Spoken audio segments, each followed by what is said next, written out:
Hello. So last week's episode didn't just get demonetized, it got blocked worldwide, like immediately.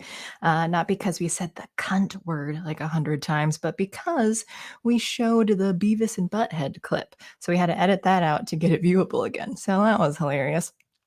Welcome to Token Minority Report on Unsafe Space. I am your minority, Beverly J. Clark, and here with me tonight is my co-host, the newly discovered eighth wonder of the world, Alex Miss Sally. Hi, thank you. Hello. Apparently we are not streaming on Rumble. Oh well, whatever. Yeah. Fix it later. Fix it in post. How are you doing?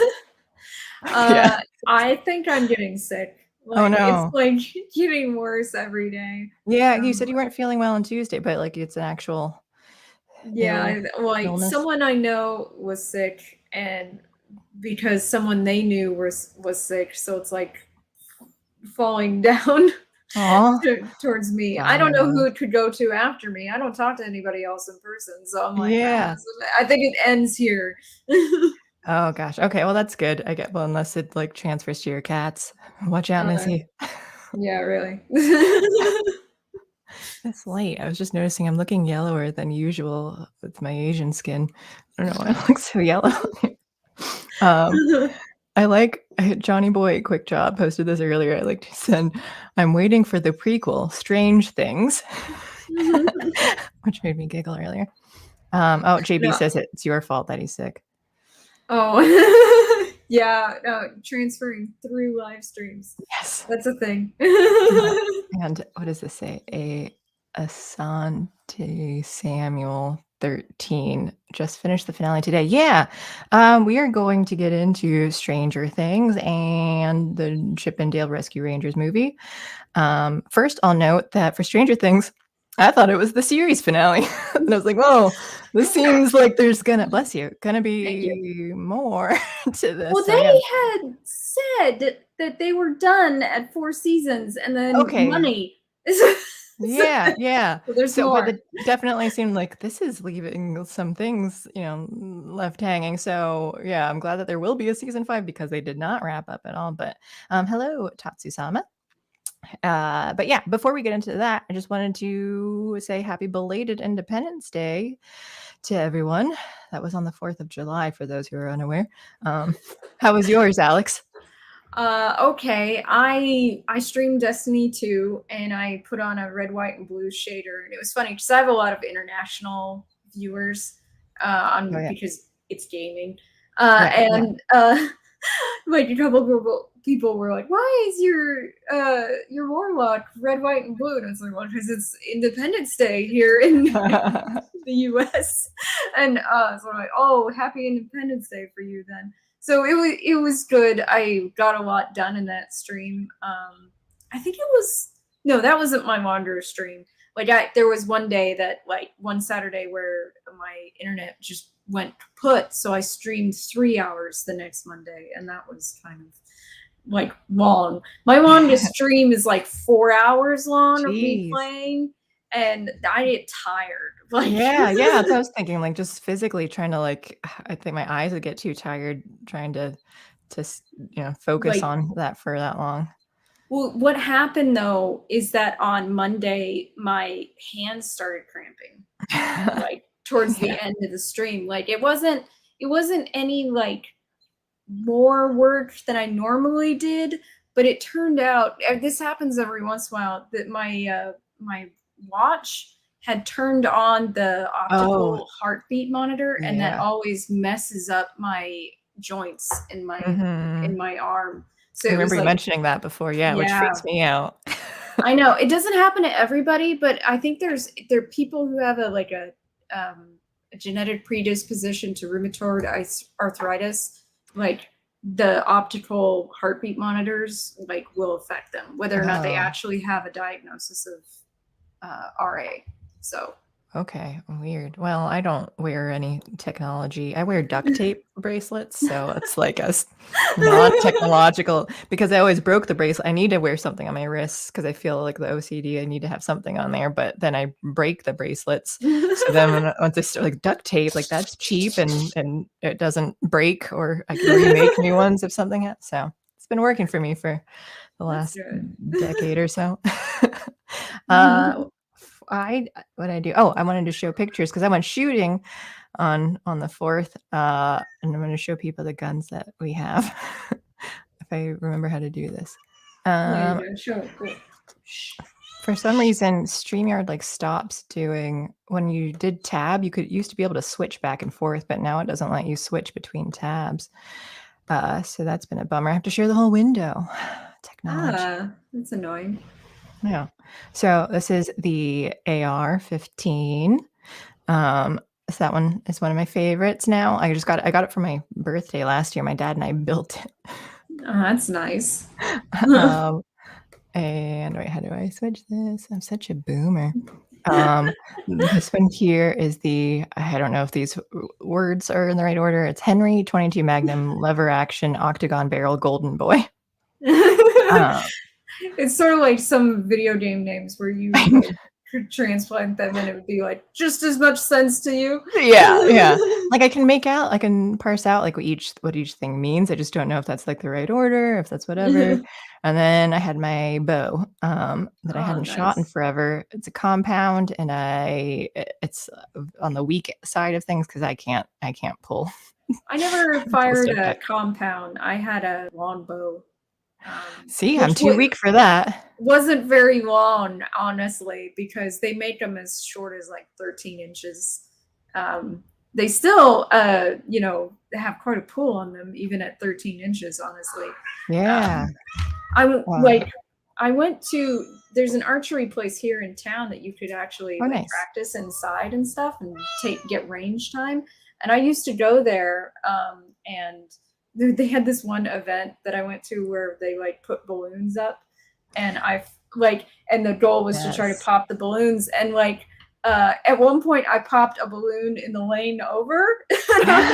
Not a great shot with a bow because I haven't done it much, but it was a lot of fun. I did eventually pop the one in my lane. Nice. Well, I think I've done that with a bowling ball before, like where I don't know what happened. Oh, yeah. I feel like somehow like it slipped and it bounced in the other lane, or something like that. But I was surprised. I stopped doing when I used to do the bow. I like would close the one eye and do like the way that they tell you. But then I stopped doing that after I watched like this video of like this master archer or something, and he was just like shooting at whatever tarp or something, and he had both eyes open and whatever it was. I was like, well, I will start just doing it more by like muscle memory, and I like that way more too. So like I keep both eyes open, and it's just kind of practicing until I figure out like, okay, this is the distance, this is where I need to.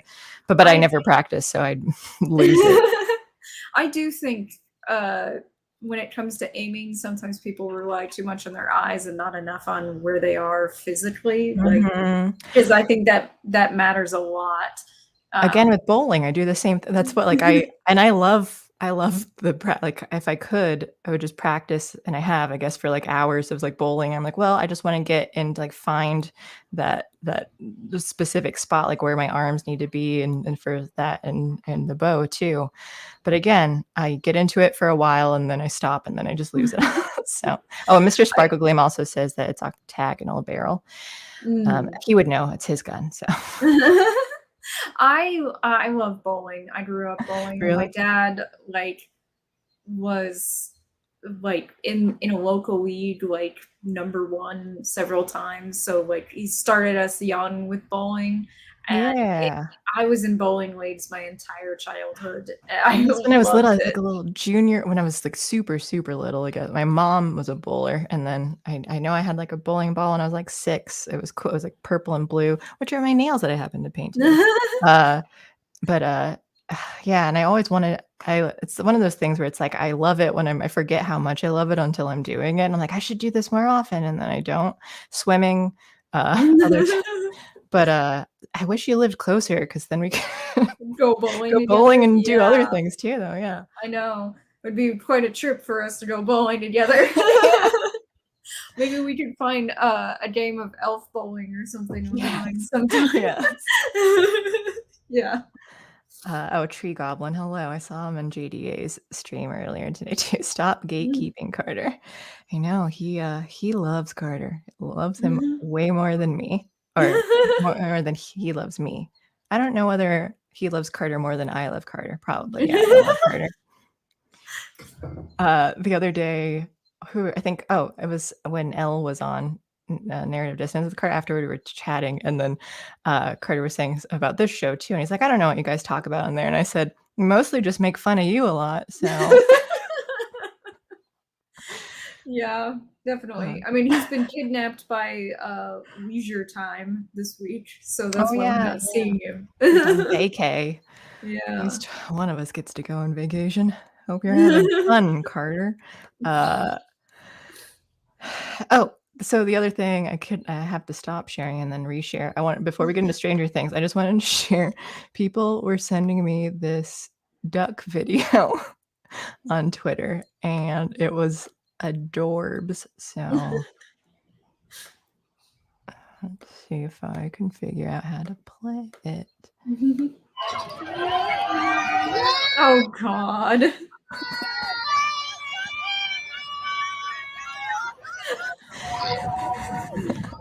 Is that duck wearing shoes? Yes. Yeah. Yes. Not a wild duck. No. Since it's white, some sort of domestic. I don't know what breed it is, but yeah, it definitely has some sort of footwear going on and seems to be very much enjoying running in this race. Yeah. So I just thought that was so cute. And I want to say that people were sending it with good intentions, and they weren't sending it to mock my duck who can't even walk. Oh. So. Yeah, I hope that's true. Yeah. No, I don't think so. I do feel bad because the duck is he's a runner duck, so then he just can't even walk. So it's embarrassing, but he's getting better. They stay outside since it's so bright out. But if you were inside, I'd show you how gigantic they are. They are huge now. Or at least the other one, the black one, is huge because he was so small comparatively, and he was like half the size of the yellow one, and now he's twice the size of the yellow one. He just ballooned out. Yeah, so he's blind in the one eye, and he's got angel wing now, so like it bends outward a bit, more and more. I've been trying to wrap it up, and he just keeps like finding a way to squeeze out of it. Like he'll rip it off, or he'll like shimmy out of it and stuff. And I've like put it on several times a day, and they just like, okay, like, you might just live with this then. Yeah, really. I think that's so sad that animals don't get that, like when we like put them in a cast or a wrap or something, that we're trying to help them. Yeah. I had a dog who broke his foot when he was really young, and we put him in a cast, and he ripped it off one day, and we had to go get it done again. I was like, oh my gosh. Yeah, that's the worst part of it, is if you're, you have someone else do it, you pay for it, and then again, that's what I had the stints done for Dick Van Dyke so he had the legs just behind him, and it's like he's soiling it because he can't move out of it, and he just kept like hurting himself with his wings and his bill and stuff because he'd flail around. So I was like, I need to take these off, and it seemed like it kind of straightened it out, but it made it so he didn't have the muscle anymore, and he wasn't able to like even stand. So I thought like this was hundreds of dollars for it to not actually be like useful. Helpful. Yeah. But then so we've been working on him just standing and stuff too. He's getting a lot better right now. He still can't walk, but he's standing. I was trying to see. That's good. A photo of Mary Tyler Moult. I'm not easily gettable, but because I had like the wrap around him too, and he just looks like a dork. JB says that's why he's got the $2,000 running shoes, the Aflac Marathon Duck. Yeah. Oh, okay. Oh, he looks smaller in real life, I guess. let's see. Okay. Well, now that we're done with that, did I stop sharing everything? Cool. On to Stranger Things. Again, I thought it was the series finale, but so nice to know that it is gonna have one more season. I saw that season 5 has been at least currently confirmed to be the last one. They said that though about the 4th season, so Well, so yeah, that's right. Yeah, like we'll see whether they change it. Yeah. I went back and watched seasons 1 through 3 in the last week, and I really had to power through. I finished the last 2 episodes of the season 3 and this morning and, played it on, like, on my computer so I can just do it at, like, 1.5x speed or Yeah, I faster. love that. Let me just try and hurry through this, because then we had the 4 hours altogether of the last 2 episodes, and watched that, and then I watched the Chippendale Rescue Rangers all Maybe. today. This has been Lots of really, TV for powering you through, today. which I'm not complaining, but it was, just trying to, like, grind through all these shows. Like, in a rush too, like, "Okay, I gotta get through these. I have to hurry. The show's tonight." But, uh, overall, I had a lot I enjoyed the series, I know, but there are a lot of, like, specific things in rewatching all the previous seasons where I was like, "What's this continuity here? Like, what did they address this thing?" Or, like, "Why?" Like, it just, like, really small stuff of, like, "How old are they supposed to be right now? What year?" And I was, like, trying to go through the timeline and, like, figure out, like, "Is this adding up correctly?" But so I have a lot of notes about the show that are not in any sort of order, and they're not organized, so I'll go through those, but I guess what did you think of the finale? I didn't like it. First of all, I felt like why have this character retcon the first 3 seasons? Like that Yeah. like you clearly it's clear from watching the first 3 seasons that he was not a planned character. Right, yeah, and we're talking And about that 1/Henry/Vecna, and also this is yeah, gonna be full of spoiler yes, alert spoilers, spoilers so ahead. spoiler alert. Yeah. Do you But it just really bothered me that they acted as though he was always a part of this idea and the Hawkins shit. Like the Hawkins stuff really starts with 11 ripping the hole in the first episode and bringing through the Demogorgon. Like it saying that it started earlier with her ripping a hole and sending one through is just stupid to me. Like it's because then just they had it like, "Oh, you forgot about this, and then you lost that power, so you needed to that," which is why, like, "Oh, that's why she was not that powerful in season 1 and had to, because she, like, forgot and yeah, there's definitely some I don't I don't mind sometimes of, like, trying to add in something to kind of, like, explain some stuff, like, I think that it can be done, but I think it's really difficult and risky where it's just, like, you can I forget who I was talking to or, like, what kind of movie stuff it was. Maybe it was the one movie we just watched the other day, but it was like they had to feel like, "Here are the things that you need to hit, like, here are, like, the action scenes that we're gonna do," and then you can write stuff around it, like, well, that's just probably gonna be terrible when you're having yeah. to squeeze in this to make it happen, like, it's not going to be good, so I think maybe I just like the idea, the concept of it, but it never actually works out well, where it's, like, it kinda Yeah. is cool in theory to try and, like, go back and, like, fill in, like, well, this is what was going on, but it doesn't always or usually doesn't work, almost always doesn't work. Like Uh, most of the time. You have to be kind of brilliant to get it to work, I would say. And I don't think the Duffer Brothers are as brilliant as like they were when they wrote season 1, honestly, because I think they had one really amazing idea, and that was season 1 of Stranger Things. well, they were only planning season 1 too, so, like, they It didn't have any of the sequel, and I don't believe that they had anything planned after that, so they had to keep it at which is I prefer if you have a full series and you're like, I have like the ending in mind, like this is what we're gonna reach to. And so I would have preferred if they had like the whole concept done, but I also understand where it's like there is room for sequel and like so you have to expand on it. Like I don't want to like just like discount that like they could never add more to it at all and say that that's totally bad, but I think if they knew that they should have at least been like, oh, we're having more than one season. plan like, and Netflix is gonna greenlight us for however long we want, then plan the full, like, the rest of, like, we need 4 more seasons Yeah. and tell this, and like we figured this whole thing out. I would at least have done that. I would have forgiven Yeah. them for not having anything after season 1 at first. I did read that they were initially going to kill off 11 and Steve Harrington in season 1. Yeah, I knew that.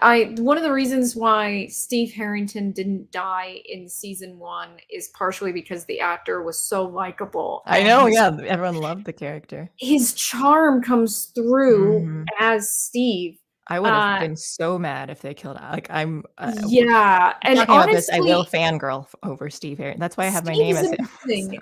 Like, here's the thing though, is that about Steve is that, like, it's a much more interesting story that he's the jerk popular guy who then grows up and becomes kind of a good person, you know? yeah. Like someone you can rely on by the end than if he just died. Like, honestly. It was, yeah. Okay, so if we can get into Steve here. I have a lot of opinions about the whole Steve thing, so we're gonna put off the rest of season 4, and I wanna back up and just talk about Steve as a character. Um, and also JB mentions they could plan out an epic 5-year story only to have Netflix pull the plug at the season 3 cliffhanger, cough, documentary, cough. I know that is the concern, like, for any show. I I am know, and scared. yeah, and here's the thing about Dark Matter. If there's any one show that I would kill to have more episodes of, it's Dark Matter. I And remember, I'm yeah, not you even mentioned. like that huge of a fan. I'm just like, when were they Yeah. going? So that's always been a concern for like any TV show, and I don't know how popular Dark Matter. I never watched it, but how popular it was. But like Stranger Things was like the breakout show for Netflix. So like that one has been huge. So it seemed likely that like, yeah, we're gonna guarantee like sign a contract for like you get this many seasons, and we are like confirming that. Well, But there's two things that can happen. There's the show that gets canceled too early because it doesn't have enough attention, like Dark Matter, mm, even though it's good. Or it's the show that everyone likes so damn much that the studio keeps asking them to extend it. One more yeah, season. Give us another season. Give us another season. This is making us money. Give us another season. And Stranger Things from that jump was probably going to, be the latter, not right, the former. Dark right. Matter was clearly the former. It never had the kind of traction or popularity that Stranger Things had. Mm. And Stranger Things had that popularity from the start. That's why I like ones. It depends on the series, but like ones that again where it's like we had the story to tell and now it's over. Like we're not gonna keep adding more seasons. They did that with the cartoon Gravity Falls, where it's like I loved it and I would have really wanted more of it, but they only did 2 seasons and I think they did a movie, but it was just like nope, this is it. Like this is like we told our story and now we're done. Which I found out recently, like last week, that the creator Alex Hirsch blocked me on Twitter at some point. So. Jeez. Which I'm like, I love it. And I think it was because I found it. It was like from 2019. I didn't know who he was. I didn't realize who I was replying to. It was something about the power outages in California. And I was saying something about how, like, if they were able to like clear the brush, like if they had better management of that, then things would have been. And I didn't like, I was just saying like that might have been better. It was like one line. And, like, to be fair, if it was better management, like maybe it wouldn't have happened. And I Oh think, God. and then I had to like explain to other people too, where because I think they were trying to argue about whose responsibility it was and stuff. I'm like, I didn't say whose. I'm just saying if this was taken care of, if things weren't around to catch on fire, things wouldn't catch on fire. It seemed like kind of like absolutely fair. yeah. I had to like explain. So, and I think at that point I didn't realize who that initial comment I was responding to was, and it was him. And I think because I said that, he blocked me. So That's a really pathetic thing to block someone over. yeah. I mean, Alex Winter blocked me recently because Who's that? the Bill and Ted's Excellent Adventure. Oh. Yeah, he All these was. Alexes. I know. They all hate me apparently, but Yeah. so he was going on about sexism in domestic abuse, basically siding with Amber Heard, even though he is an abuse victim. And I basically said that abuse has no gender, something to that effect. Not that phrase exactly, but like just disagreeing with him, Yeah. and he The blocked me. mildest of dissent, and it was just like, I I know. have to snowflake out of this. I know. I think a lot of Hollywood types are like that, though. Mhm. They automatically assume that, like, oh, someone who disagrees with me in the slightest way, I must And banish them from my presence. I feel that way on all sides though too. I don't like even the more based people, and I see on Twitter that like, well, like I'm blocking you because you. I'm like, well, they barely said anything bad. It was just like I don't. I barely. I've only ever blocked like 2 people on Twitter that like that had personal reasons to do so. But like other than that, though, like I never do. Like no matter how terrible someone gets or something though, like that, unless you're gonna like spam or like be, you know, threatening in some other way. I block And back. If someone blocks me, I block them back. They don't have if they're not I going to think let me see their tweets, I'm not going to let them see mine. I'm Like, they're okay with not going to that be able to too. quote tweet me and me not Yes. see Oh, it. yeah. That was one of the that was the reason why I finally blocked one person back too, because they were like quote tweeting or like they'd unblock, quote tweet, and then reblock. And then so like I couldn't even see. I'm like, well, that is such a cowardly move to do. So I was like, no, if you're gonna have to at least screenshot and go through your sock puppet accounts to like get Yeah, things if you really exactly. want to. Um, I but do. I block people who start going through my entire timeline and replies because I feel like that's like super creepy, and they're probably looking for information that they can use to figure out like who I am or where I'm that's at, fair. where I work, and I'm like, I'm not comfortable with you doing that. Like, I I just don't I think mean, I it's count that as, like, creepy. the kinda, sort of threatening in a way, like, if you find yeah, so there are things where they're uncomfortable with that or, like, spam and stuff, so and I haven't had any other issues. I've had people, like, who have blocked me, like, when I've just tried to have, like, conversation, like, where we've disagreed but they resort to insults and everything, and then I try to be so diplomatic on Twitter because I'm like, "I know if other people see this, I'm not going to look like the asshole here," and, uh I but, don't mind looking like an asshole that much. I use, but I don't now. I don't usually. I now I'm trying to be more fancy with my insults so that the algorithm doesn't catch them as easily. Like, I called someone a DreamWorks character at one point. Like, I'm trying, like, which was my way of saying idiot. Uh, but like, I I guess that's making me be more clever. yeah. I suppose I've always found that like people trying to go like, oh, we want to make this for PG-13, or we want to make sure that we don't do something like this, so then like for limits for their audience, they like get clever. And I think Mm, I think that's actually like a boon of self-censorship. Like, if you put limits on yourself that you then have to expand beyond in different ways, like it's a challenge, not necessarily like a chilling effect. You still want right. to say what you want to say, but you like move past it. Yeah. No, I agree with that. I think yeah. Yeah, and as far as, like, being insulting on Twitter, like, I'm not against that idea at all. It's just for me when I'm trying to, like, if I it depends too, like, sometimes I might make, like, a snarky remark or something, like, if just commenting on something stupid, but if I'm, like, trying to have a conversation with someone to make a point, then that's me trying to go in, I'm like, "Well, I don't think I'm gonna convince you," but then it's like, if other people see it, then I'm gonna try to be the level-headed one here and hopefully come out looking they can see like, okay, like she made her points. But I also barely ever do that anymore. I just don't use social media much now outside of like pictures. Um, but yeah, but there is a part of me too where I'm like, maybe I should have 2 accounts because one, I'm like, I just want to go in and just be because I can be mean.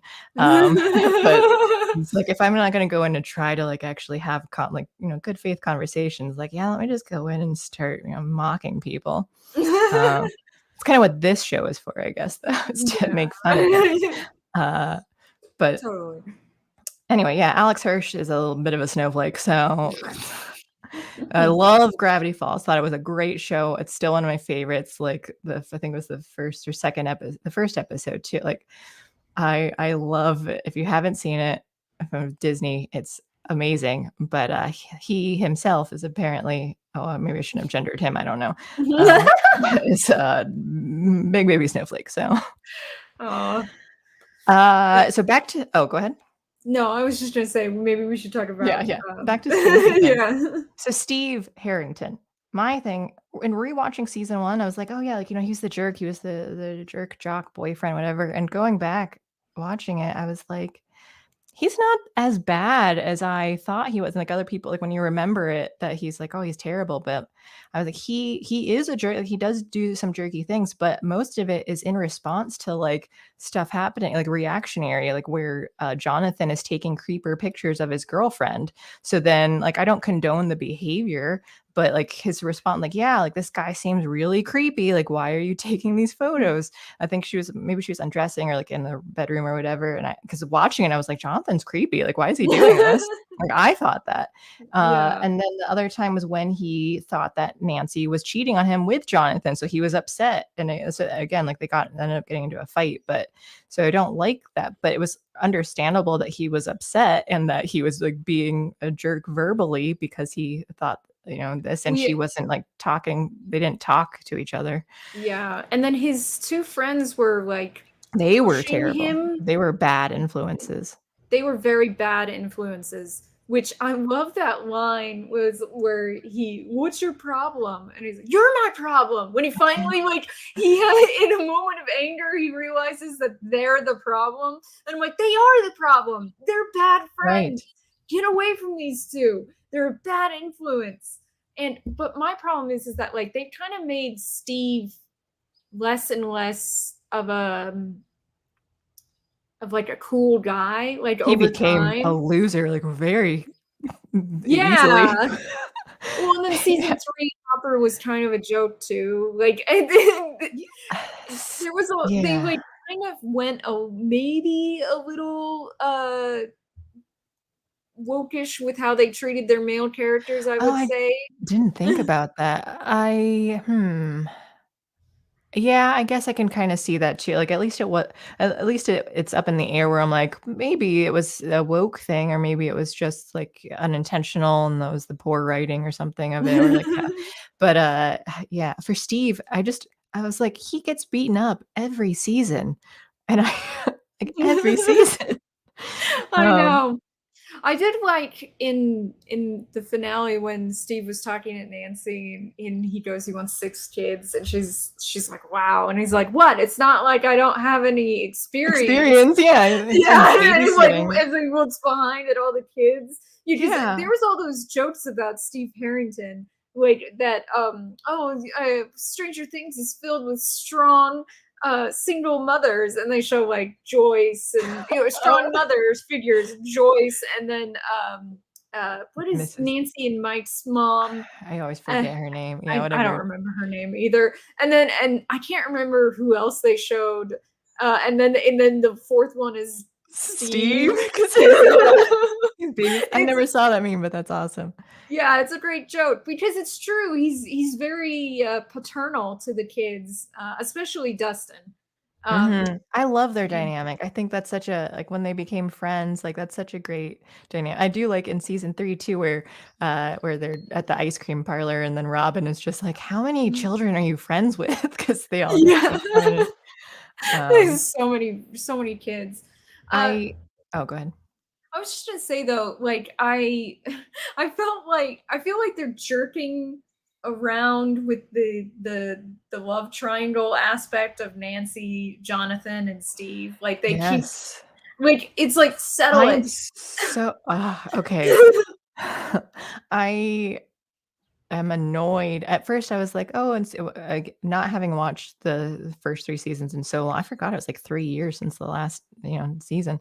When I saw like, oh, Nancy and Steve are hanging out season 4, I also thought like it makes sense that when if you're apart, Jonathan's in California now, and so like when you're apart, it's you obviously you're distant and stuff, so the relationship might not be as good, and and so it makes sense. But at the same time, it felt like, oh, they needed a reason. Like they want to get Steve and Nancy back together, so like they kind of need to say like Jonathan and I are having problems. We're not communicating. Like, oh, you seem so strong beforehand, and you're like, and now you're kind of like you're not able to communicate well enough for that. But then I was also like, Steve deserves someone. Like you should. I want him to be happy. Jonathan is like my least favorite character. He's so boring. He is incredibly boring. So then I was like, I would be happy if Nancy and Steve got together. Then I rewatched the first 3 seasons and I was like, Steve deserves so much better than Nancy. Nancy sucks. She does. Because like she can be cool, but even in season 2, like Steve is adorable like the entire time, even when they're dating, and he goes to dinner with her and Barb's parents. Like he's willing to do that for her. Like he didn't even really know Barb that well, so he's like doing that boyfriend thing. At school, he like he tells her he loves her, and then he goes at her locker at one point and he's just like, oh, I missed you, and she said it's only been an hour. And I'm like, that is super cute. Like he is adorable. Why would you not want that as your boyfriend? He really loved her. Like he clearly did. And then they break up, and then and later on he's like, I was a bad boyfriend. And I was thinking, no, you weren't. You were awesome. Like, and she didn't disagree. Like I was really annoyed with that writing. Like he did nothing that seemed like he was terrible. Like he cared. Like she was partying too hard, and he was trying to help her out. He was trying to like make her feel better. And then she cheated on him. Did she actually cheat on him?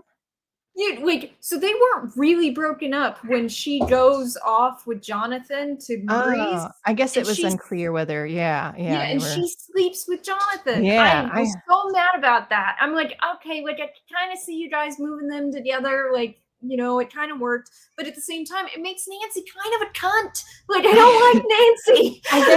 I guess I saw it as that they were done. They were on the rocks, but I guess it wasn't like there wasn't an official thing. So I guess, that Steve could definitely argue like, hey, we were still in a relationship here. So yeah. Okay. I can see. I wasn't upset with that because I thought they were broken up, but you're right that like it wasn't official. Yeah. So then they're just together, and Steve later on too is just like, oh, it's okay, Nance. Like, that's it. I get it. And like he was just been understanding the whole time. Like I know. Such the sweetest guy. I want him to get mad at her though, because I feel like she kind of deserves it, because like those thing when he said I love you, she said that this was all bullshit, including their relationship, and then she has sex with Jonathan and leaves him for Jonathan, and I'm like, and him saying he was a bad boyfriend, and it's like, no, you weren't. You were not a bad boyfriend. She was a bad girlfriend. Yeah. And even in season 4, he mentions it too. Like, you were like a wake up call for me. Like, why? You weren't doing anything wrong when you guys broke up. I know. I don't get it. And like, I honestly don't want him to get back together with Nancy, because I don't think she's very good at relationships, honestly. No, and she mentions to Jonathan, like, Steve's really grown up in the last couple of years. Like, well, he didn't need, like, again, he was fine after that first season. He really, and he got it together pretty quickly too. And he was just like, I dumped my friends, and now I want to apologize to Jonathan and do it. Like, so it was like it was probably a little too quick of a shift. I mean, seeing a monster, an otherworldly monster, might make you reassess things quite dramatically. Well, that was before he saw it, though, because he was knocking on the door at Jonathan's house to apologize. So he was already wanting to apologize, and then he went in, and as soon as he saw that monster, like he first ran away, and he's like, "Nah, I'm gonna go back in," and he saves Nancy's life from the Demogorgon. Yeah, so it's just like Steve deserves so much better, and if they didn't make Robin gay, I think they would have been a cute couple together. However, honestly, when they made Robin gay, I was so pissed off. You mentioned before that you're like, you don't think that it was left field, total left field. Like, did you not tell the actress until the day of that she was going to be gay? Like, what is? Like in rewatching it, I couldn't tell whether it was that they were trying to like make it where it was an unknown for sure. That way, like the audience would be surprised. But because I'm like, well, I could kind of see like she gives off lesbo vibes throughout it though. Like, The thing is, though, is that whole thing about coding for gay characters problem to me is that you're basically saying that gender non-conforming characters are always going to be gay. And I'm like, that's not a great message to basically reinforce gender stereotypes unless you're gay. Like, come on. Well, I guess it works though that the girl that she likes, what was her name? Taylor or something, I forget though, but the redheaded girl, she doesn't really have like the stereotypes of stuff. Like she's kind of girly, and so at least they have that. She looks like Molly Ringwald. Yeah, that's what my friend said too. So I guess I'm like, I don't know. It's hard because I'm biased when in rewatching. I'm like, I already know where they're going, so I don't know whether it was like they knew the whole time or not, or it was just an excuse to like make Steve unhappy forever. And which he deserves so much more. Zato says Jonathan needs to give up the drugs. He looks terrible. Yeah, he always looks terrible. He does. It felt contrived when she revealed that. Yeah, because like she talked about how obsessed she was of Steve, and they didn't really. Yeah, I think it could have been better if they hinted a little bit more throughout, and so that way it didn't seem so contrived. And that's why it's hard for me in rewatching it, just already knowing, like, I don't know which direction they were trying to go. Like, is she just so like a tomboy girl that still likes guys and stuff? And but okay, so I also was thinking how I would think that a bad couple would also be Robin and Nancy, because I just thought that like Nancy, she's like you know, kind of prudish, and Robin's like fun and goofy though, and they even had some bonding time when they were doing some investigating, and I'm like, yeah, they can make a good couple together as well. But again, I just think Nancy sort of sucks, and I want Steve to be happy. He deserves that. No, I mean, I agree. I think Steve's a great person, and the show has kind of abused him. Like, I feel like the writers have been abusing him, and it kind of drives me nuts. Like, I don't like it when writers do that, when they pick a character to like basically use as a punching bag to give him. He literally. Like literally and figuratively, they use him as a freaking punching bag. Daniel Sheen says poor Steve is going to die in season 5 and never get the girl. He better. That's why I was so scared about season 4. He was going to end up dying and everything too. Like if they kill off Steve, and I think a lot of fans felt the same way though too, where it's like they will revolt. I will burn the Stranger Things from my memory if they do that. But a tree surgeon, why does she fall in love with someone that looks so similar to herself? Is it, you mean Steve? He means Robin. Robin and that girl looked kind of similar. Oh, Robin and the girl. Okay, I was still thinking of Nancy. Yeah. I don't know. I guess people sometimes do that. It's a little narcissistic. Yeah. But Netflix also does this thing, because I don't know if you've watched much of The Witcher though, where they have these strong, powerful women who have powers, like strong powers, like 11. And then at the end of a season, they do something to depower them. They lose it, yeah. And this is a trope that's happened in Netflix. Isn't the only one who's done this. This is kind of a trope to have these a character, but especially a woman, who has all these like strong powers, and then you reset them down to 0 so that you have somewhere else to go with it. Yeah, and you have to rebuild, and I hate it.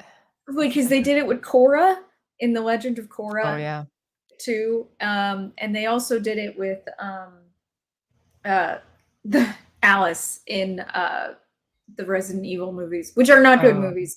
But like, I don't like literally. I just named 4 examples where they have this insanely powered woman who they then depower to reset her to 0, and it's mostly only because I think they don't know how to write an emotional growth or challenge for them. That should be the challenge. If you're that powerful, that should be your challenge. Male or female. Though it's like Superman. He's so freaking powerful. his best stories are the ones where uh, uh, he has to overcome something that has little to do with whether or not he has powers, and that's the problem. Is that like a lot of writers don't know how to handle a character that just is super powered beyond belief in the world. Like so, like in Stranger Things, 11 is the most powerful character. Like she's the only one with powers essentially. So like so they have her fight the upside down for the most part. And that's fine because the upside down has its own set of powers and everything. Mhm. But this whole we depowered her because we don't know where else to go with her character thing is kind of pathetic.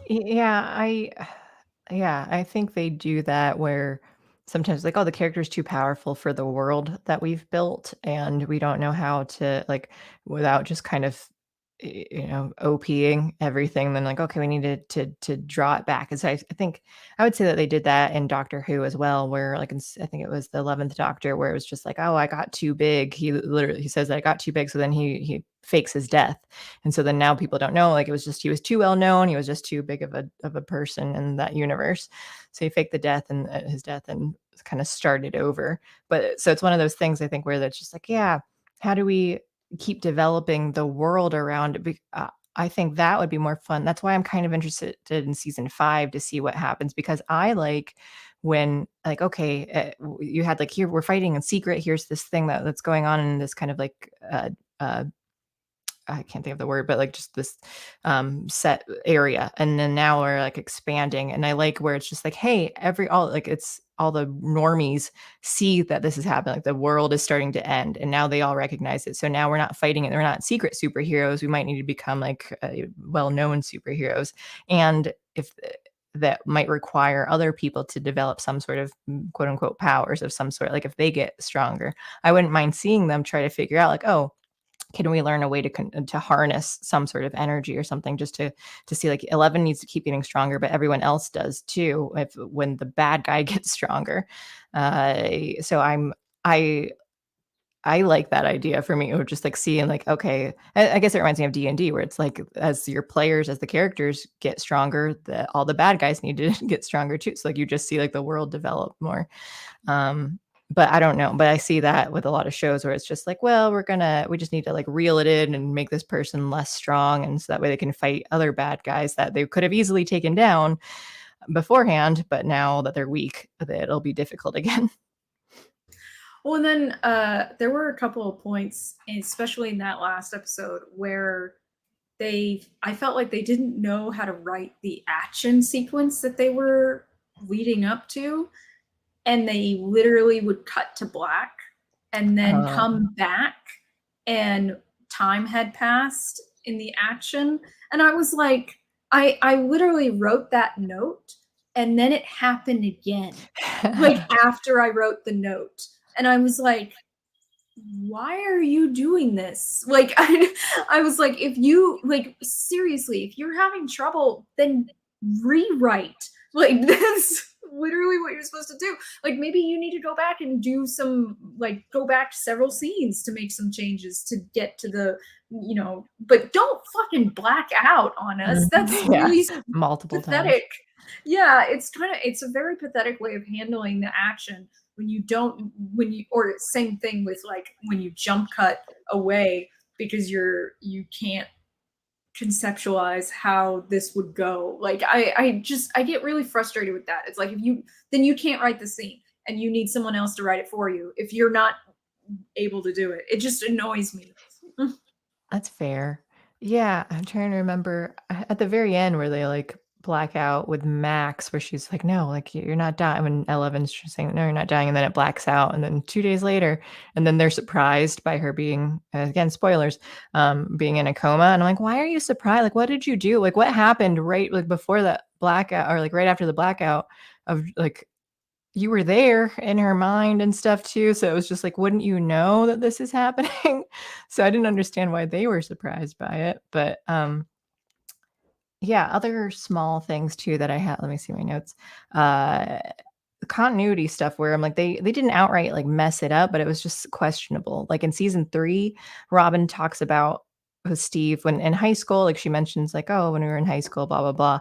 And then she says like sophomore year when we were in class together. And but she says generally sophomore year. And then season 4, she's still in high school. So she's in Nancy's grade, but they didn't outright say it, but it kind of alluded to she and Steve being in the same grade so that they were both already graduated. So season 4, it was just kind of like, oh, you're in band, you're at high school again, and you're in band. So I didn't get I that. thought Nancy and Robin were no longer in high school, that Nancy was like an advisor on the school paper as an adult. And that because it's a small town, Robin was still on the band, the marching band, because otherwise they wouldn't have enough players. That's what I thought. I did the timeline. So it starts in 83. I looked at least I saw that like your October or whatever of 83. Season 1, and then season 2 is in July because it was Independence Day, so that's of 84. And in the first season, Steve had to be a junior and Nancy was probably a sophomore then, because in season 2 or season whenever it was, like Steve was talking about, like early applications to get into college, and so he was a senior in season 2. Sorry, when was the summer? I'm mixing up some stuff though. There's something where he was a senior. Now I'm confused because I forgot everything. So I think throughout it, like Nancy was a sophomore at first, and then junior. And then season 4, I think she's supposed to be a senior. I think because she was a grade younger than Steve. But that's why like the continuity is really confusing though, because they kind of allude to stuff. Like I don't know what grade the kids are supposed to be. They're in 9th grade by season 4, but I think it goes from 83 to 86 because they had class of 86 in season 4 with all the seniors. And but it definitely starts in 83. So there's only been like 2 full school years during it. And then Nancy and Steve was not a senior until the following year. Oh no, that's right. Season 2 was October because they went for a full year and they were coming back. It was season 3 that was summer. So yeah, so I was right. My brain. Season 1, 83 in October. Season 2 was October, like 84. Season 3 was 85 in summer, and then season 4 is 86 because it was spring, which I read too, and I didn't catch this, that the camera recording when the day that Elle bashes someone in with a skate and Will like yells at or Mike yells at Will and stuff, like for whatever ruining things. That was Will's birthday because it was March 22nd, which was mentioned in season 2 when his mom is like telling whatever like story, like your birthday is March 22nd, blah blah blah. So the creators, the Duffer Brothers, didn't realize they messed that up until afterwards, and they're talking about retconning and like dubbing it in and saying that it was May 22nd instead. Or if they leave it, it just makes Will really sad that like his mom abandons them for Alaska that day. His friends like hate him and stuff, like, so no one celebrated his birthday. No one. No one. It's just the worst birthday ever for this poor kid who's been through a lot. Yeah.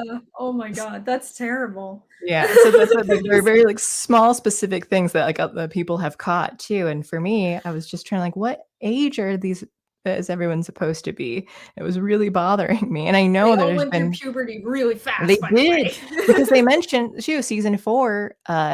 Joyce even says like that she lost Hopper for 8 months. So they did confirm too that like it was 8. And in end of season 3, they said 3 months later, and then or end of season 2, like 3 months. I'm losing. End of season 3, 3 months later, and then season 4 was 5 months after that. And it was. They had to write in Max too from when her brother died into making her more upset about it was a thing, because it had at the end of season 3 where it was like 3 months later and she was pretty chill. She was like, I'm fine. Lucas and I hanging out. We're singing songs.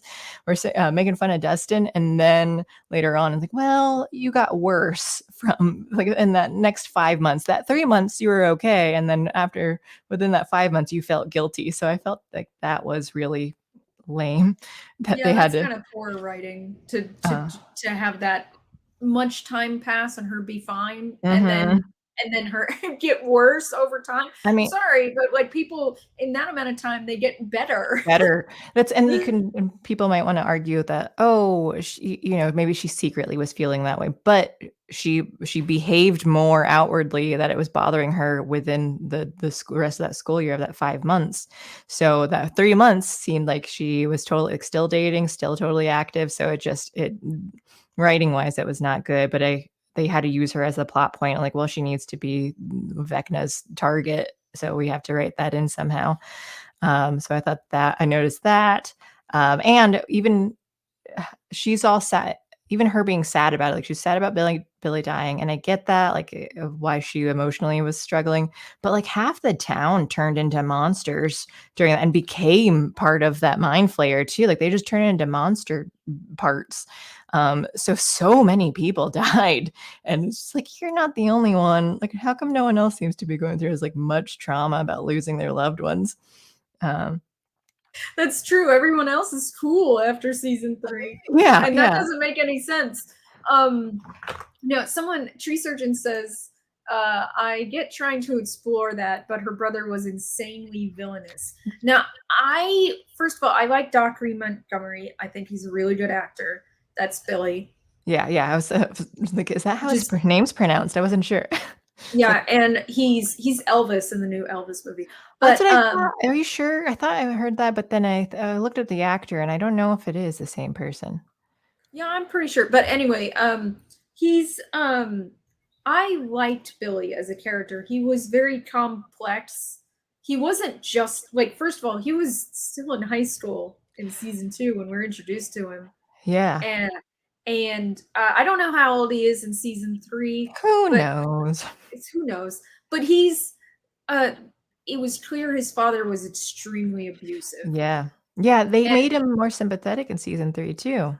Well, yeah, they made it even. See, it was obvious in season 2 that his dad was abusive. There's that point where he like shoves him up against the wall, and Billy was terrified. He's shaking. And then in season 3, they explored it even more, and how like he used to be like a normal kid. You know, he had fun. He had love in his life, and this was terrible. That his something happened with his mom. I can't remember what. Either she left. Okay. Yeah. I want to address that because that made it even worse. I thought like, oh, because I couldn't remember from the first time I watched it, like maybe she died and so he's sad, but she left. So it wasn't even that's even harder for him. She left and didn't take him with her. She has an abusive husband and she leaves her son there, which would be pretty easy to get custody as the mother. Like they usually give custody to the mother in those situations. So it was just like your mom abandons you and your father's abusive. Like, of course you're not going to grow up well. Like, I felt so bad for him when he was on the phone with his mom and thinking like, well, you're because he was so sad that she left and wanted her to come back. And then you didn't hear what she said, but she just wasn't. Like, okay, so you think that you have this loving mother, but she sucked too. Dacre is in the Elvis movie. He isn't Elvis. Okay. But so he's moving on to movies. I mean, he did do Power Rangers. He was not Billy, because Billy's the black kid. He always just plays someone named Billy and everything he's in. I know, I was like, that would be confusing.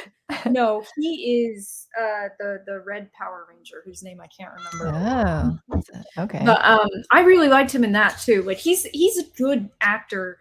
And I think he gave a lot to Billy that I think a weaker actor could not have brought. Like there was a lot of complexity, subtle complexity that Billy needed that I think Montgomery brought relatively well.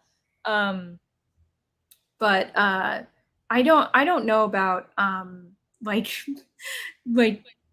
Max in season 4 and how she relates to her brother. Like I don't know that she would necessarily be all that like broken up about it. He was actually a jerk to her. Like we see parts of Billy that she didn't, but like she didn't see those parts.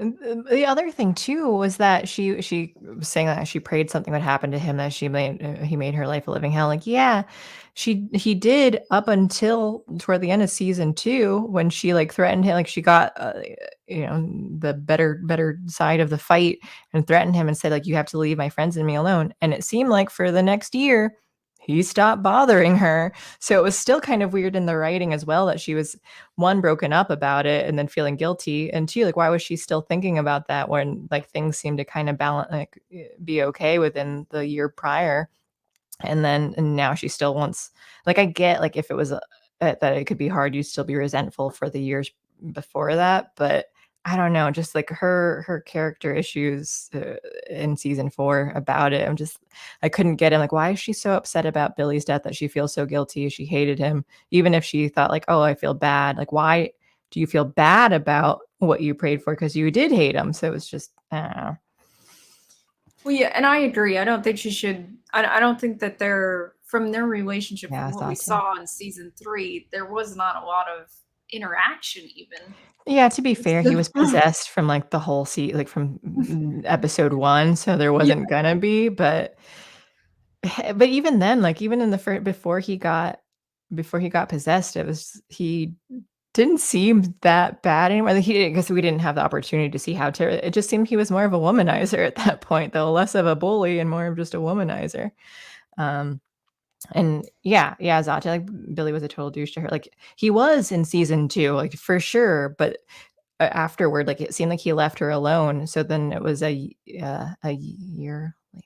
It's October through July. Yeah, so it was, a school year later, and it seemed like that there wasn't anything going on between them much, so, I don't know, the writing of it just seemed really weird for me that they needed to just include she needs to have some sort of personal psychological issue, that way we can fit it into her being a reason why she gets taken by Vecna.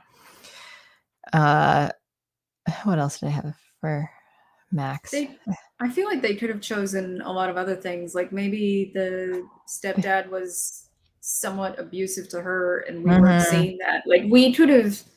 Like I feel like I just don't feel like they did a really good job of setting up with previous interactions. Like we don't see her stepdad and her interact that much, or maybe just seeing her At mom all. possibly be abused by her stepdad could have been enough to get her to be Vecna's victim. You know, like Yeah. Well, I they don't mentioned know. that the stepdad is gone, so then she's just a little like, but then why be up I don't think she was upset about that either. It was like, "No, he was terrible." Like, "Okay, shouldn't you feel better now that he's gone then?" So, like, why are you yeah, I don't know.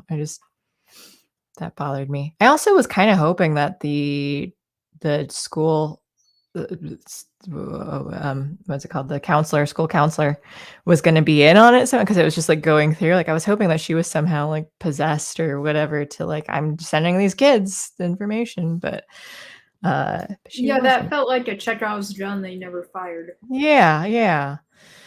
Um What else? Check. Oh, with the Russia stuff, I felt bad for a season, which season? With Alexei, whichever season that was, 3. I was so sad for him though. Like, he was a fun character, and he won that stuffed toy, the teddy bear or whatever, and just gets shot at the end. Like, he didn't even get his cherry slushy because he got a strawberry one instead. And what a day for him. But I thought he was a fun character. I see season 3 is so odd tonally. It's so comedic. And then like even the part when Alexei dies with Murray going, all I want to do is get a corn dog. It was like, Mhm. is that a joke? Or like I felt like they were taking the piss and they were like fucking with their audience at that point. Like because it didn't feel right. And then the Soviet stuff in season 4 was also still incredibly silly, and it's like they're the Soviets. Like this is a prison. Can we have a modicum of seriousness over this? Nope, mostly Hmm. jokes, especially with Yuri. The thing, I guess I'm okay with the tonal shift. I understand being upset about it, but, like, I'm okay with more comedic stuff happening where, like, here's the situation is technically serious, but we're taking it with a lot of levity and making jokes and stuff. Like I like that a lot, so I'm okay with it. But I think, yeah, if you're expecting like here's a more horror thing that you kind of that it could be jarring. Especially considering that the first 2 seasons are much more serious. Yeah. So I guess I hadn't thought much about that because if I've said before, if it makes me laugh, then then I'll enjoy something. So, oh yeah, Zato says I liked Yuri at first. He was in season 4, but he became really annoying. Yeah, he was a weird guy, and I'm just not. And like he's betrays everyone all the time, so it's just kind of like ugh. Well, and then I felt the same way. Like the pothead was also incredibly annoying to me. I just did not like. I didn't. The jokes didn't land with me with that character or with Yuri. Like I just didn't. You said the pot, like Jonathan's friend, Argyle. Jonathan's friend, Argyle. Yeah, I just was not all that. I liked some of his stuff, but then other times, like, yeah, it was a little flat. Well, and then I also, the other part that I said that I felt like they were taking the piss out of us on was season 3 was the part where they literally stopped the climax so that Dustin and his Mormon girlfriend could sing the Never Ending Story song. I was like, this is sort of like, you know how a lot of people complain in season 2 about that episode where 11 goes to the city and meets what is it, seven or eight? I can't remember. But and like that threw off the pacing of the entire season. Like that scene where they sing throws off the pacing of the entire episode. And the same is true with a lot of the stuff in season 4, where it's like you have too many moving parts. Like at this point, they keep adding cast members, they keep adding storylines that people are off doing other things. And it's like, there was a point in season 4, the season finale, where when Steve, Robin, and Nancy are being strangled against the staircase, and we don't see them for like 10 minutes. And I was like, so they're dead, right? Right, yeah, they've been gone. Yeah. And it was like, it was really bad pacing on that. And there was a lot they could have cut, like, and honestly, they used so much slow-mo that it was almost like a 300, like the movie 300. And it's like, this did not need to be 2.5 hours long, okay? I'll say with the season 3 singing, like, yeah, it did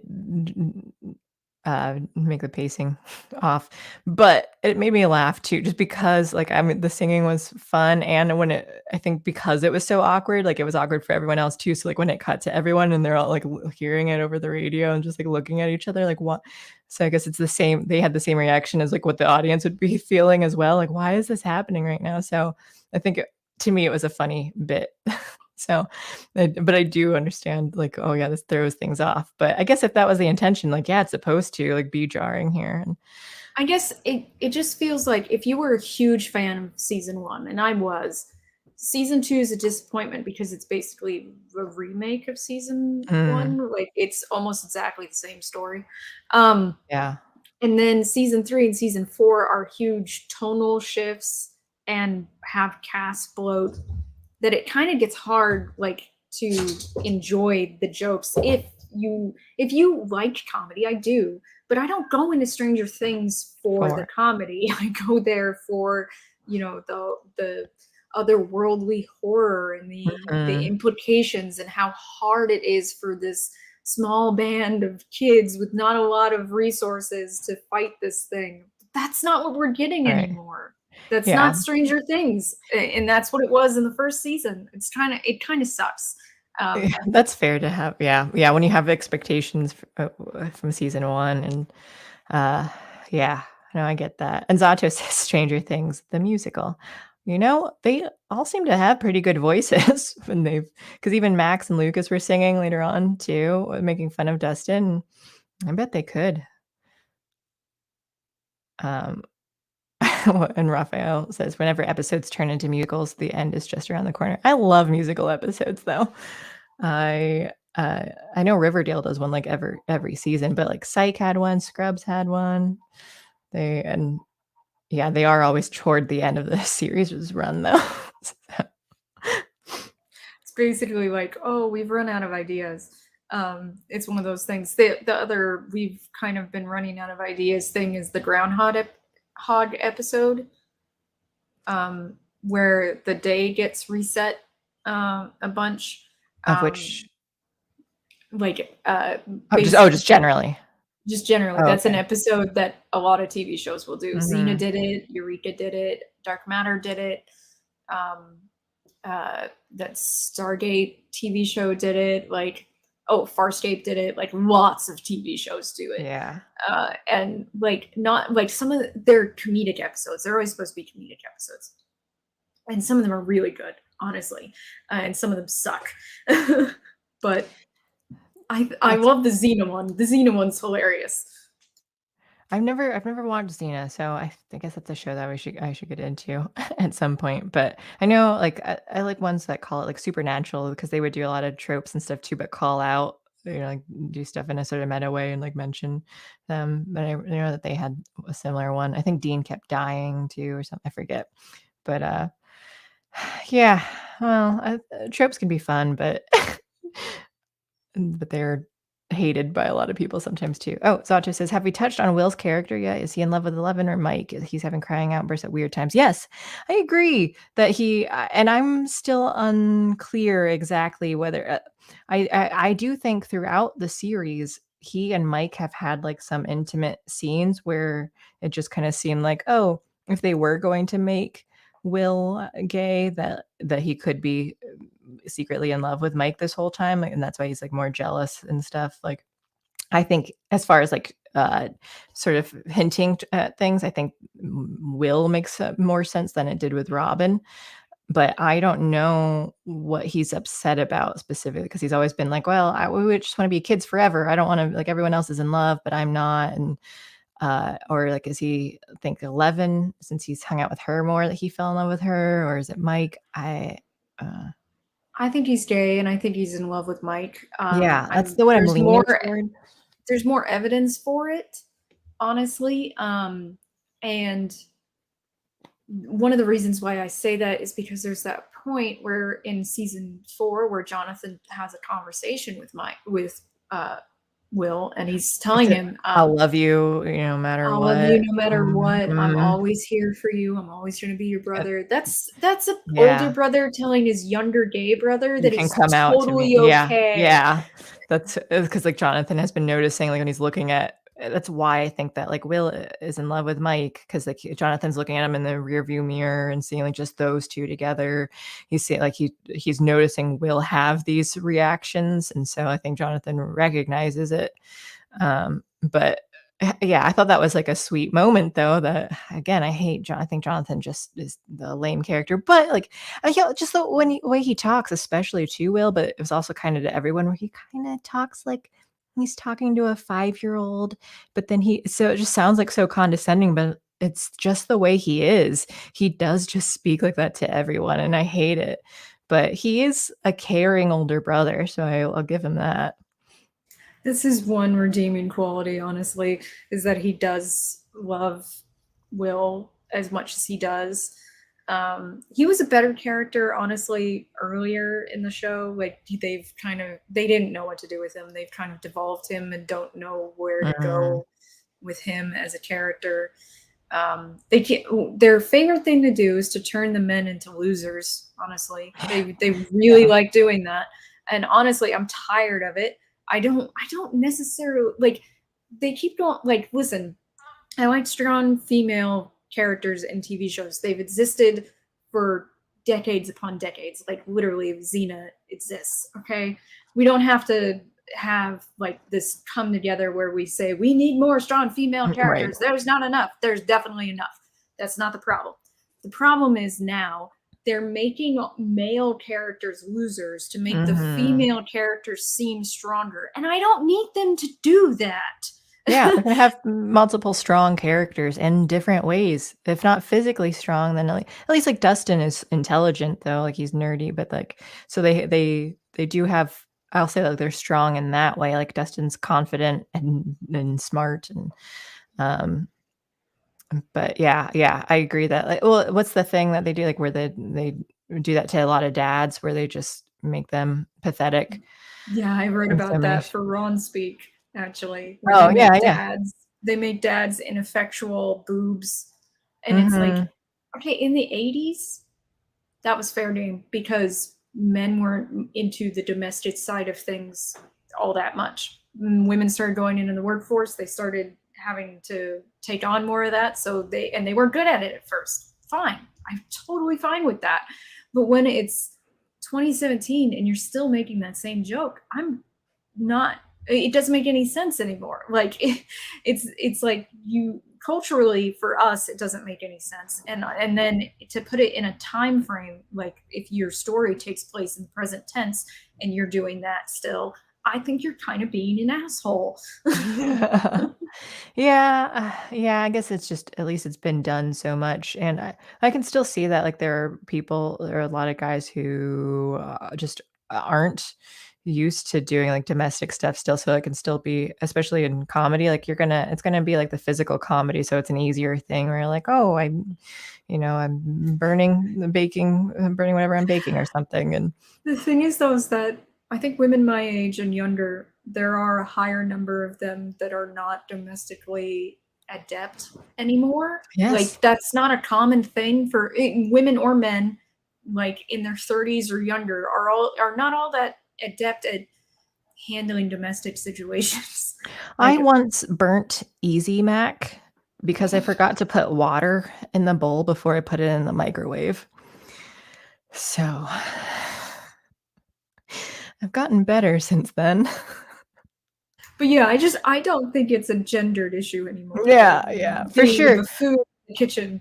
So that's what, like, I think, yeah, if you wanted to write something, like, you could, and, you could swap the gender stereotypes and make the man more domestic, and then the woman try to do and, like, and she gets to have all of the weird physical comedy stuff happen, like, and that happens too, even if you are domestic. Like, I Love Lucy did that, where she, like, put in too much yeast or whatever it was when she baked bread, and they just had the slapstick thing of this giant loaf of that did not fit in the stove in the oven at all, though, and it just, like, pushes out on her when she opens it up, and where it's like, yeah, like, people make mistakes, like, she made so many mistakes, but she could also cook and everything, but there are just times where it's like, "Oh, no, she's gonna do all this slapstick." That's what made her hilarious.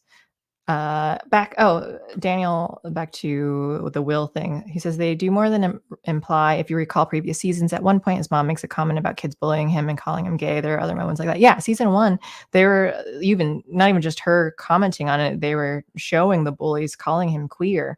But the thing was, I wasn't sure whether they were just insulting him because he kind of just, behaved a little differently, and they were just throwing that out because that was the terms that the insults that they're going to use, or if he was going to end up actually being gay, because he was only like 12 at the time. So I didn't really know I sexuality think wise.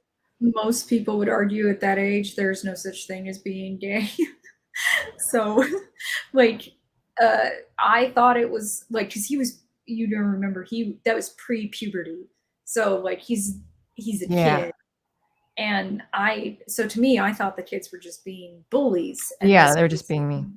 and in the 80s, one of the major things that people threw at someone they hated was that they were queer. Like that was, Mhm, so to right. me, I did not see that as them, and including, because that's the first episode when his mom says that, by the way, because she says it to Hopper when she's reporting him missing. Yeah. Uh, that I did not assume back then that he was gay. It wasn't until season 3 that they really started laying down the groundwork, which to me makes sense because that's when he's through puberty. Like, and I'm totally cool with you guys now having a character with budding homosexuality because he is literally just gone through puberty and figuring that out. Like, totally, that makes sense to me. Like, that's pretty organic.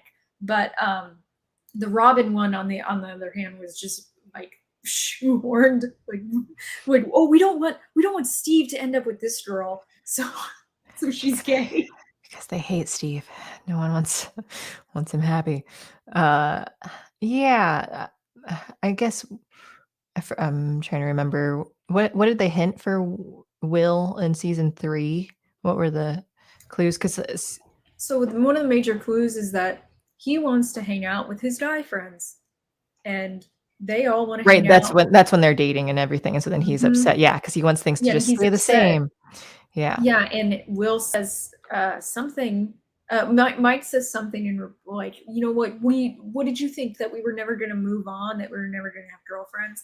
And He's like, and kinda. and Will was like kind of having a moment like of like, oh shit, kind of moment, that I felt like that could have meant a lot of things, and it can mean that he's gay. I totally believe that could have happened. So like, to me, I feel like that was like really the start of that. And Yeah, yeah, you're I right. don't find this one all that contrived or awful, like, as you know, as a writing a gay character. Like, I think Will is clearly gay, and I'm fine with how they're handling it.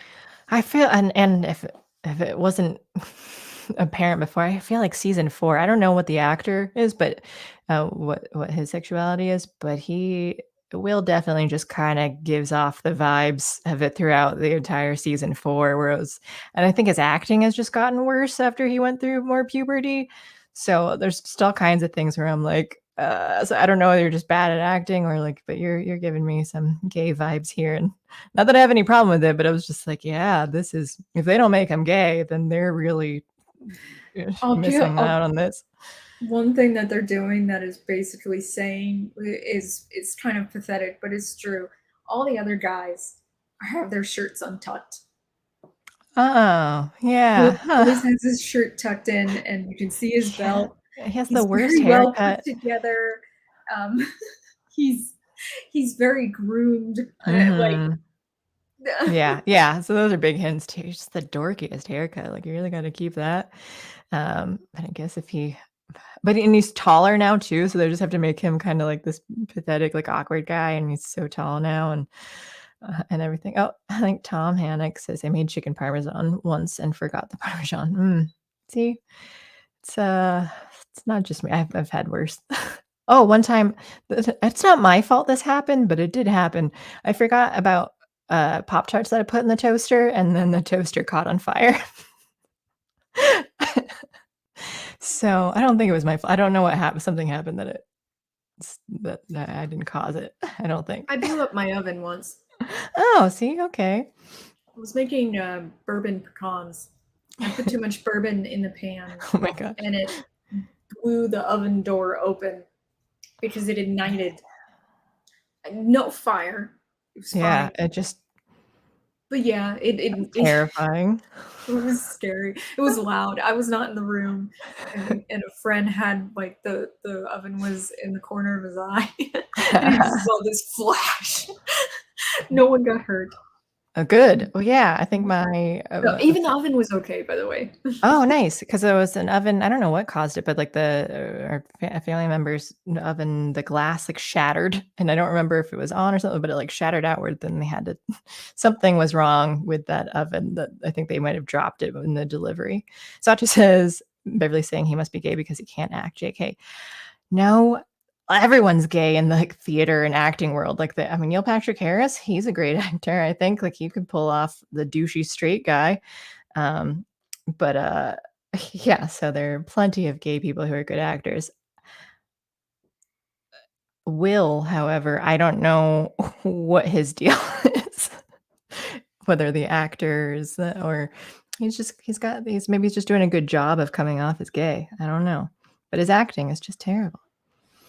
So I do want to bring this up before we Waste of good bourbon. move on to Chippendales, but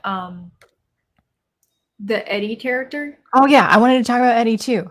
So I knew in the second episode that Eddie was going to die. He's gonna die, yeah, It was so obvious. I don't remember what the second episode was, but it was just kind of like, yeah, you're the character that isn't going to make it out. And I didn't know whether or not, for when I first saw him, I was like, do I love you or do I hate you?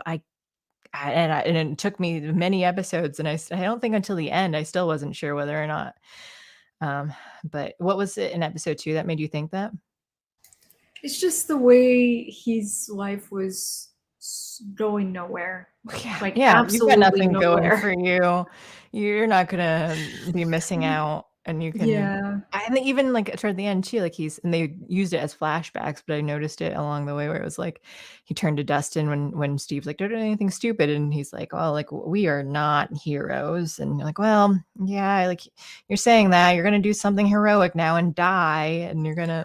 He also, when he said to Dustin, "Don't ever change," that was also another moment that it was like, oh, he's clearly dying. He's Yeah, gonna yeah, die. you're He's saying. gonna die. And so by the end of it, I didn't like him a lot, and I was sad that he died. And he, no, what I cried though was when Dustin told the uncle, when the uncle was like still putting up missing posters, and then he had to explain to him too. And I felt really sorry for him to like confirm, because I didn't feel that way with Barb's parents. When they're, I don't, and I'm not sure, like, you're like, oh, it's sad that they still think that there's hope and stuff, but it was just more emotional the way they did it with Eddie, his uncle, and just how, I mean, I guess it was also like, this guy's alone too. Like he's, he's the uncle. He had to take in Eddie and they already mentioned Eddie's dad probably wasn't that great. And so he's with the uncle now, and now the uncle has lost his nephew. And so it's just like really heartbreaking, like sympathizing with his uncle. And then poor Eddie didn't even get to graduate. And he was some sort of idiot for failing like a couple years. But yeah, Zato, we only knew Barb for like 5 seconds anyway. Yeah, that's what I remember when it came out, and everyone was like kind of up in arms in the audience about like Barb's death and everything.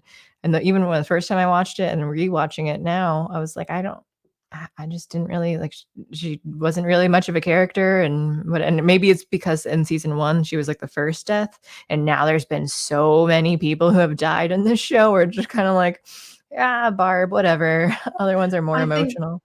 The reason why that death hit people so hard, Barb, is because her best friend was literally abandoning her for a boy, and she didn't want to be there in the first place. So, like, she died for no good reason. I don't blame Nancy though for that. I don't blame. I mean, it's not Nancy's fault that her friend died. Yeah. Like, no, but it adds a layer. It just kind of made it so. I don't know. Maybe I don't know. I'm just a robot. But I just thought too, like, okay, like, well, she wasn't having fun. Like, yeah, she's the only solo person here. Like, I wouldn't want it either. I would just go home. I didn't know why she was sitting on the diving board or whatever too. Like, why didn't you just go home? You're probably gonna get killed anyway because of the blood and stuff. Like, it was probably gonna come for you, but it was just kind of like, yeah, your friend, she wanted you here. And it was a little bit douchey of her, like, I need you to help me and keep me protected. But if Nancy changes her mind and is like pretty certain, like, yeah, this is my decision and I want to do this. I don't know. I don't really think she was like fully ditched. It was like, you're here as a buffer to help me. I don't need you anymore, so you can go home. Like, yeah, it's not like the greatest friend move, but at the same time, like, I don't know, like, I just didn't think it was that bad of Nancy to like even make that choice. It's not. It's honestly not. It just adds this sort of irony to it, not necessarily blaming Nancy. I don't blame Nancy for that. Yeah. It just adds an extra layer to it, and that's it. I don't think that puts that on Nancy, or that even that Nancy's doing something absolutely horrific. She's not. Yeah, and she feels so guilty afterward too, and I guess that's what I was thinking. Like, she feels bad about it, and I kept thinking, you shouldn't feel that bad. Like, I mean, she had no way of predicting that this was going to happen. Right. A monster's going to eat her friend. Yeah. She kind of has a bit of survivor's guilt over Barb. Right, honestly, right. That's what's going on. Yeah. There. So it makes more sense from that perspective. But like Eddie, they developed more. He's way more developed as a character. So like for a lot of people, his death hit a lot harder. It's like, well, yeah, because he was in the entire fucking season, unlike Barb. Yeah. But then I don't know. I didn't like the guitar part. I like awesome guitar solos and everything, but that just felt really weird. It's another one of those musical moments. Why do that? It seemed unnecessary, but it was really cool. And it was like, you get this cool guitar moment, you're for sure going to die. I think that was just his last epic thing that he gets to do, and then he dies. So it's like, I'll give him that. I'll let him have that moment. Because I thought even like his heroic thing, it was kind of like, was it really necessary when you're like, is it heroic when you go through and to fight against something that you know that you are just going to die, like that it's totally futile to do it, or it's just um I guess he kind of like kept him at bay for a little bit long instead of going through the portal, but I don't know, it just seemed like, why did you guys call them over there where the portal is if you were just trying to distract them away from the other location? Couldn't you have, like, summoned them to a different spot that wasn't right next to a portal? Um, I I think the portal was their escape plan for those two. but then wouldn't they know that if they escape, then the other things can get through as well? Like, wasn't that the concern? With the bats, could the bats get through? I don't Wha think we ever saw the bats w come through the portal, did we? well, then why did Eddie decide to not go through the portal? Why did he To run? give them more time, the group Oh, that the bats going wouldn't, after. like, go back, to Yeah, it? so He they just wouldn't go wanted to back to the delay him more? house. He wanted Okay, to then buy them more time. I'll give him that. I thought he was trying to buy time for them going into the portal though, but because I wasn't sure if they could or not. Like, well, I don't know why they couldn't if it's just this big hole that they can climb into. I don't know why the bats wouldn't be able to fly out, but okay. So I'll say that, yeah, that was good of him to try and keep the bats going for longer, I guess. Um, yeah, I just feel so bad for him because I did end up liking him. Um, I some of the things too that before we wrap up on that I still didn't get was what happened to 8. I feel like that they maybe even had a number 8 in there when she had like the flashbacks of all those numbers, like, and they all died. So like, how did she escape? Like, she got out, but everyone Papa else was still in there. said he said that 8 Brenner said that 8 this was after 8 left is what he said. And it was like, 8 had why did already left but yeah, wasn't 11 like only like younger? She was a few years younger, right? They made her pretty tiny. yeah. So I'm confused about, like, what happened with her because she was only in, like, 2 episodes, if that, 1 or 2 episodes, and just never mentioned again. I'm like, "Well, okay." And then the thing with Terry, I think that was Eleven's mom, where they had I was confused by, like, some of the flashbacks that they had done, where it was like she came to visit Eleven a couple of times, but then in, like, season 3 or whatever it was, where it was like, "Oh, no, she just sort of saw 11 and then got pulled away, and then she got a bunch of, like, drugs and stuff, and then that ruined her." But other times it was like, "Oh, 11 gets a reward of going, to, like, what is the rainbow room, like, where it was just like, you get to see your mom, like, you get this special reward of seeing her." So I was confused by that. I don't know if they addressed it or if I'm just confused in continuity, but it seemed like that they kinda twisted some stuff around, like, was her mom seeing her mom never got to see her, but other times she got to visit, so I was confused. Yeah, I think they kind of fucked up all the experiment stuff. Like they don't really know Yeah. what they had said and what they had done. So and nor did they have answers for everything that was going on there. Yeah. So they kind of it's all a big mess. Um, yeah, I think there was just a lot of small things where I'm like, didn't necessarily have to retcon, but some stuff that they just alluded to, again, with like the ages of people and all that, or like, was Robin graduated? Is she not? And so like those small things like really bothered me. And so overall, I still enjoy the series. There are a lot of like specific problems, and I can't remember if I said this on air, but I did like Johnny Boy Quickdraw's line saying that he was waiting for the prequel Strange Things, which I really liked. You did say that. I did. Okay, I couldn't remember if I said that to you before we were on air or after, but I did have that note on it.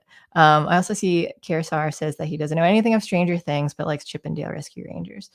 It was your favorite in 1990 when you were 11. I wasn't born yet.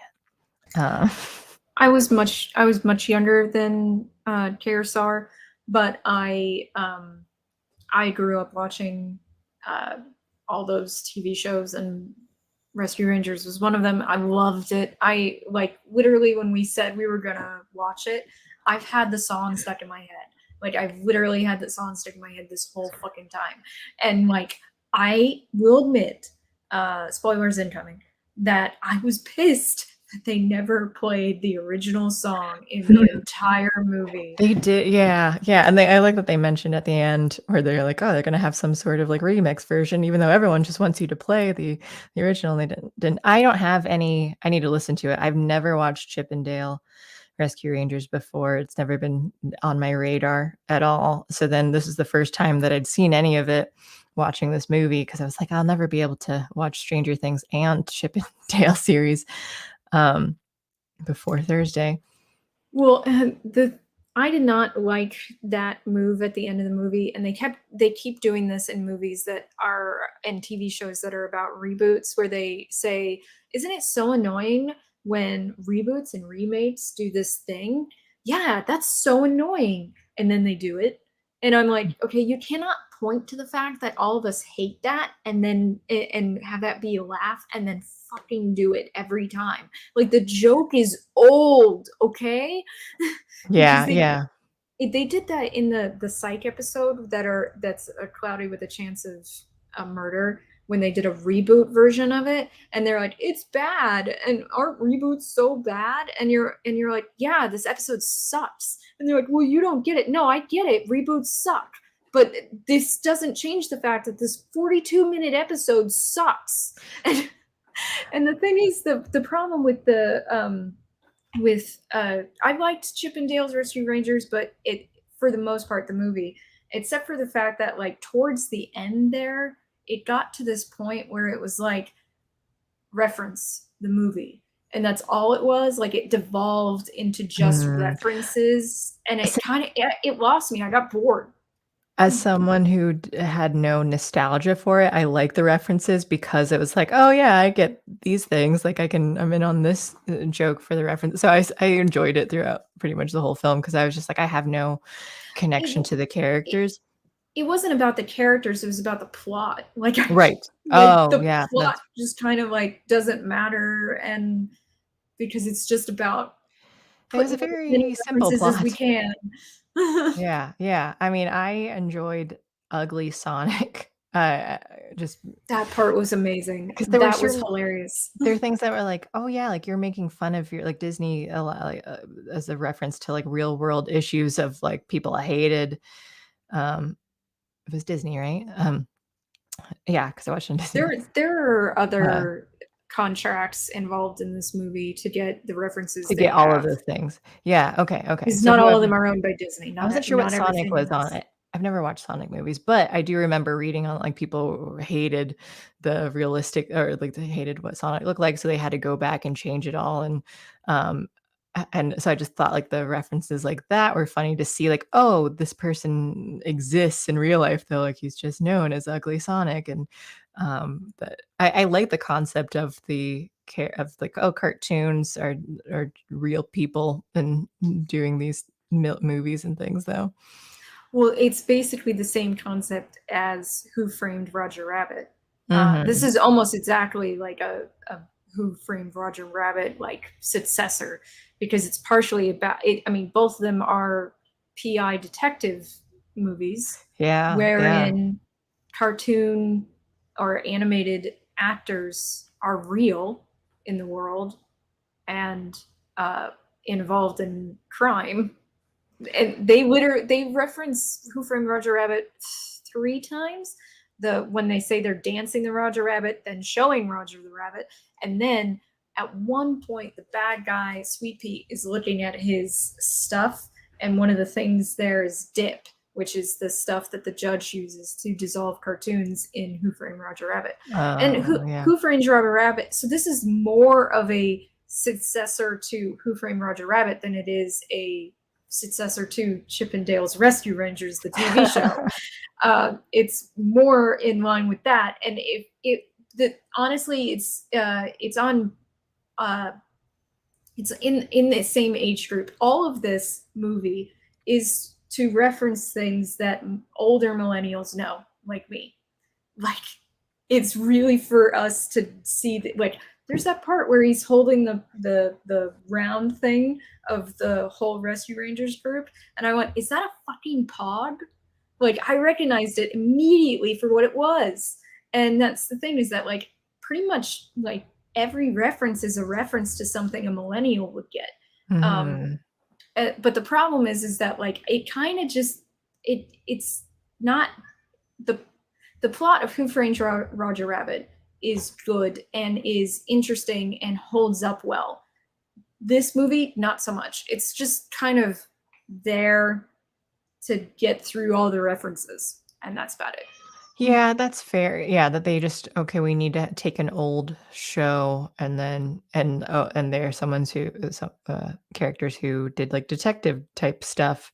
So then we will use that to make a movie that is able to use all these references in this cartoon world. So, like, it was Chip and Dale were, like, the afterthought of the concept of it, which I guess isn't, like, the necessarily the worst thing, but then, for people who have a nostalgia for the series itself, then it could be disappointing, where it's like, "Well, this isn't you didn't even have, like, the characters really working together," and, um I don't mind if the route of going that they were actors or anything like that. What I have a like I the real problem to me was its execution was lackluster.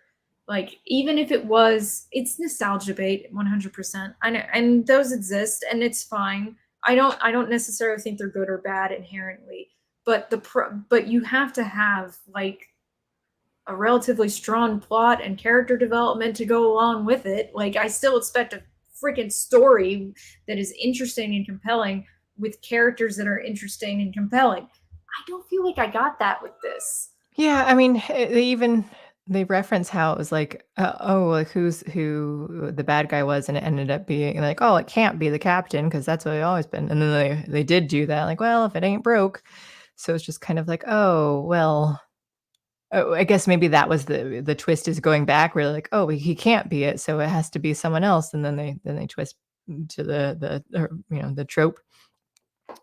But there were a lot of laughs, like, I did really like a lot of the references. I like the Paul Rudd cameo, and they're talking about Aunt Man. I thought that was really funny.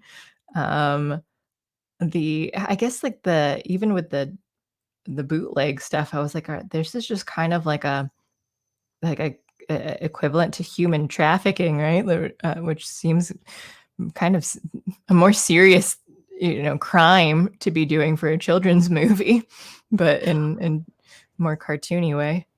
Well, there were some jokes that really did make me laugh quite a bit. I'm not saying that I completely hated it. I just felt like it was mostly mediocre.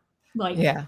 not anything to write home about. Honestly, it's not like as good as it could have been. Like because you bring up Who Framed Roger Rabbit, which is a great movie, and then you don't deliver that kind of level of quality. And then but it wasn't like the worst movie I've ever seen either. Like it was just there, it exists kind of quality. I like the movie names of stuff. I thought those were fun. Oh, yeah, like a lot of it was just kind of meh, and the movie was meh. It had a lot of like specific bits that were like, oh, this is a funny bit. Like I liked Batman versus ET, Lego Miserables. Just like the movie names I thought were funny. But yeah, like the plot was pretty basic. Like and I guess see that's the thing is that if this really was just for kids, and it's not though, that I would have given it a lot more slack, but this is clearly written for the millennial crowd, Mhm. Yeah, which so then are you all wanna throw in adults. a little more. Yeah, at least, like, layers. Like, I think one thing I'll say SpongeBob, they were good. Like, oh, as a kid, I can watch it, and I didn't get all the jokes, but some of them were, like, wittier, and then you don't get until you're older. My dad has watched it on his own. He's just, like, watched SpongeBob. So it's just kinda like one of those things too. Like, it doesn't have to be, like, like, adult humor, but just something that, like, oh, you can kinda layer it where, like, kids can enjoy this. You might not understand everything, but this is you're playing to like a higher intelligence of just like older people a bit. But yeah, so then you have higher expectations when you are older though, and if they don't follow through with that. Yeah, it did not feel like it was written for kids, honestly. But it felt like it was mostly written to bank on nostalgia. Mhm. Like Yeah. And it's like I mean, I appreciate the nostalgic stuff. I do. Like, you know, the Pog, the Butthead reference was pretty funny. You know, like a lot of the physical comedy jokes about how small they were, those were pretty funny. But and by the way, the Double O Dale stuff is a very, very esoteric reference that only the like weirdest of people would get. Like, you literally have to look up what they're referring to. Was it a thing? So at the time, about the same time that Chip 'n Dale's Rescue Rangers was on screen, they Disney was looking into maybe making Double O Duck. And then they found out that Double O was owned by Ian Fleming's estate, so they couldn't do it. So they scrapped it. And then they came out with Darkwing Duck instead, which is based on the Shadow. And then, but not actually like directly referencing it in any way. But then the thing is, though, is that there were a couple of episodes of Chip 'n Dale's Rescue Rangers where they brought back the kind of the Double O idea, with Dale dressing up as like a suave, you know, spy type. And that's one of the reasons why he wears a top hat and tux and cane in a couple of scenes, is because that was there. And also the part where he gets shot and Chip is like, "Don't you prank me like this." That's another thing that you probably wouldn't get unless you really, really, really remember the TV show. Right. That he did prank him like that at one point. But like, honestly, I like, for the most part, while I enjoyed the references, I am really tired of Seth Rogen and his laugh. I liked the Uncanny Valley stuff. I love the Uncanny Valley stuff because I hate Uncanny Valley. That was really funny. But then there's this huge plot hole. So Sweet Pete has this thing that can alter cartoons' appearances, right? And the reason why he is doing this bootleg shit is because he doesn't look young He anymore. grew up. But he is a machine to alter what you look like. Yeah. And it's like, okay, why not? Like, he's fat. Yeah. Couldn't he make himself thin? Like, what is Make himself young, make him. What is the limits of this machine? We have no idea. It's just, it is kind of a problem with the bad guy's storyline. Yeah, no, that's a good point. Because even when they were showing like, oh, here are the different animation styles that you could look like when Chip and Dale were going through it, like it seems like you could kind of, and when when Sweet Pete's body got changed, and like Wreck-It Ralph and whatever other parts, it was just kind of like, it seems like you could probably do whatever you want. Maybe you won't look like Peter Pan anymore, but you couldn't change yourself to someone who's going to be wanted in a movie now. Like,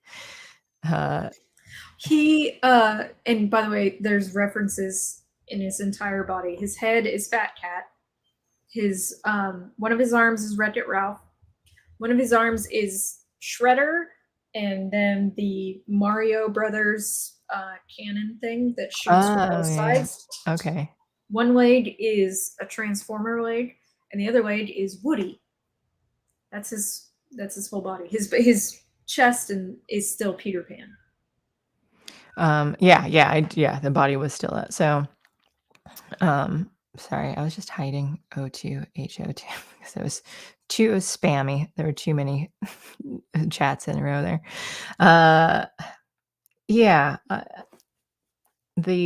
So you're right about that plot hole issue though. Like, why wouldn't you just change? Like, you could change into that. Actually, what you look like now.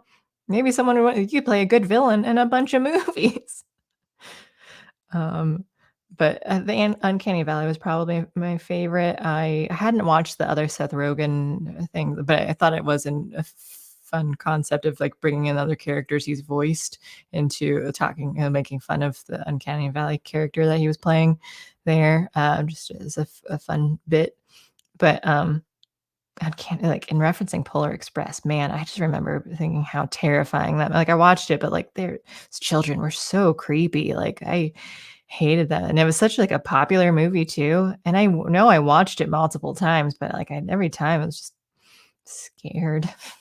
Um, To me, it had a lot of the same problem that Ready Player One has, where it's just like, we're gonna buy all the ugh, references in the world and not worry about making an actually good product. so mad. I love that book. I really, really enjoyed the book, and the only thing I liked more in the movie was that they didn't kill off the oh, I forget his name now, the older Japanese boy, because I'm someone who loves cheesy happily ever after endings. Like, I don't mind if no one die like, if everyone makes it and everyone has their happy endings, so, like, I love that no matter what. So I was happy that he didn't die, but everything else, like, just all you're missing out on all the great references to everything, like, you needed more D&D, the Rush songs, the and yeah, that they just like, well, we have Steven Spielberg or whatever, all he it was just like random zombie scene or something, and I was like, what is it? Like the things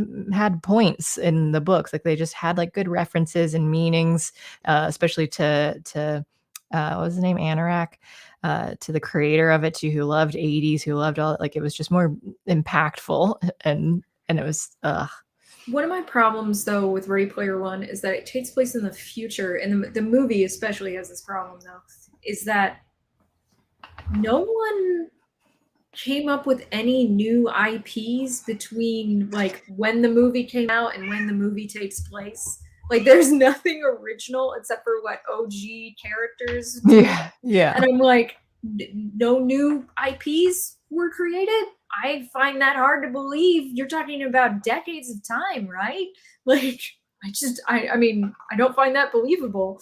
And like when I mentioned that to someone, they're like, "Well, they did that. That was an issue in the book too." And I was like, "Well, then that's an issue in the book too." Like, I'm like, it's still a problem. If like now, if most of the plot of the book is centered around what the creator loved, that makes sense. But when it comes to like other people creating things, you know, and other parts of the virtual world that exists in Ready Player One, I don't believe that Mm. new IPs don't exist. I just don't believe that's possible. Yeah, I know, the book didn't, like, get to, like, delve into all of the different like because I think people could create different stuff too. I forget how that worked, but, yeah, it was very much 80 like, it was all 80s stuff, like, the creator loved the 80s, he was really nostalgic for that, so, like, all the and that's what, like, the whole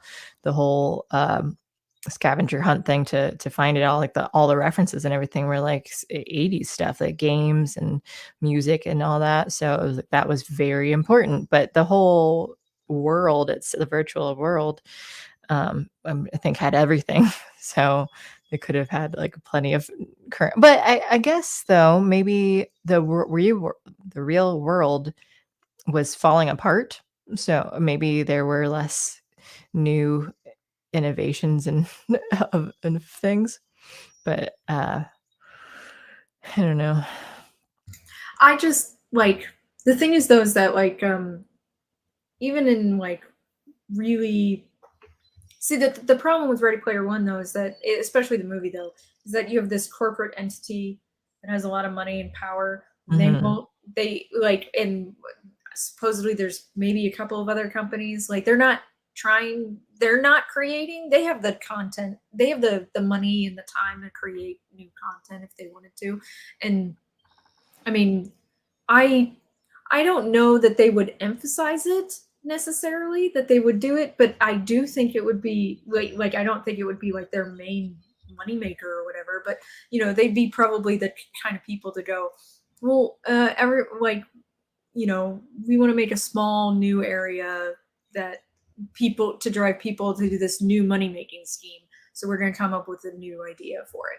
Like I could still see something like that happening, Yeah, yeah. you know?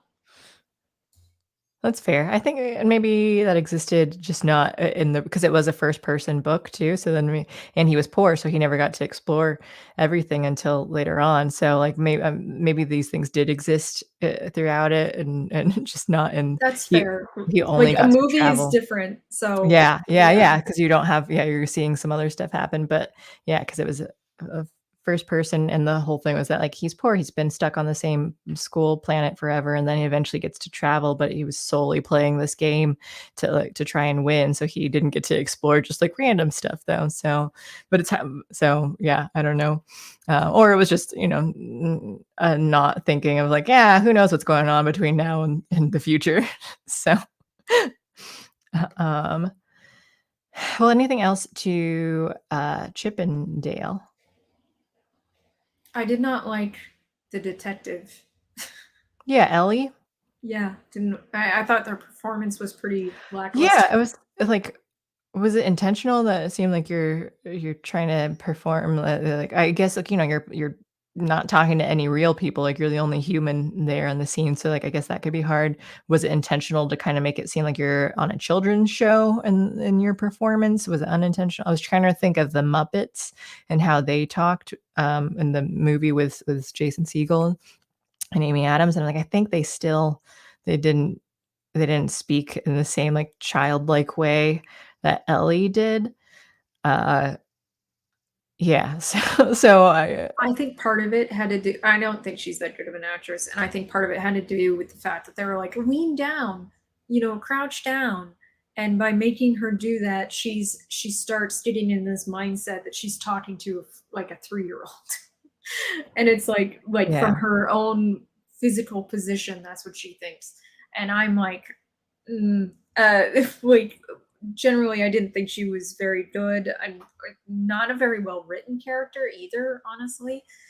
She was mostly there for plot device. Yeah, to make it like, oh, is she going to be the bad guy? And then like, nope.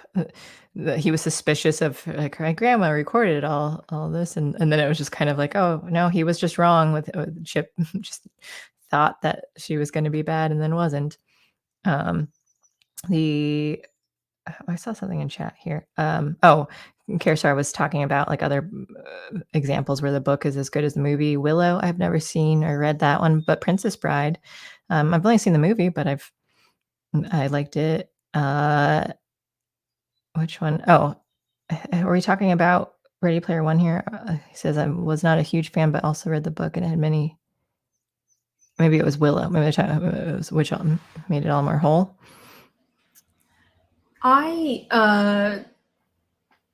I've seen Willow. I didn't know it was a book, like, because it felt like George Lucas ripping off the Lord of the Rings trilogy novels. What's it about?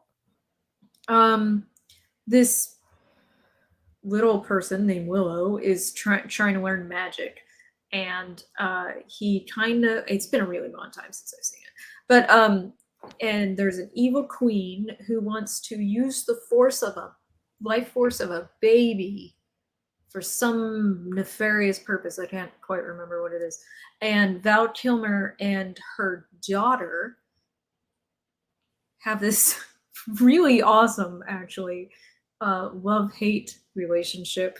And so the daughter, Val Kilmer, who's like a bit of a knight type, Willow, those three get together and they're fighting the queen to save the baby's life. Okay. Oh yeah, because the baby shows up where Willow is at home, and the elder tells him he has to take it somewhere. I can't remember where. It's been way too long, but it does feel very like basic MacGuffin kind of storyline, but it's very well executed. Honestly, it's a very enjoyable movie. Val Kilmer is great in it. I can't remember the guy who plays Willow's name because he's in everything though. A chat will probably tell me, but he was one of the goblins in Harry Potter. He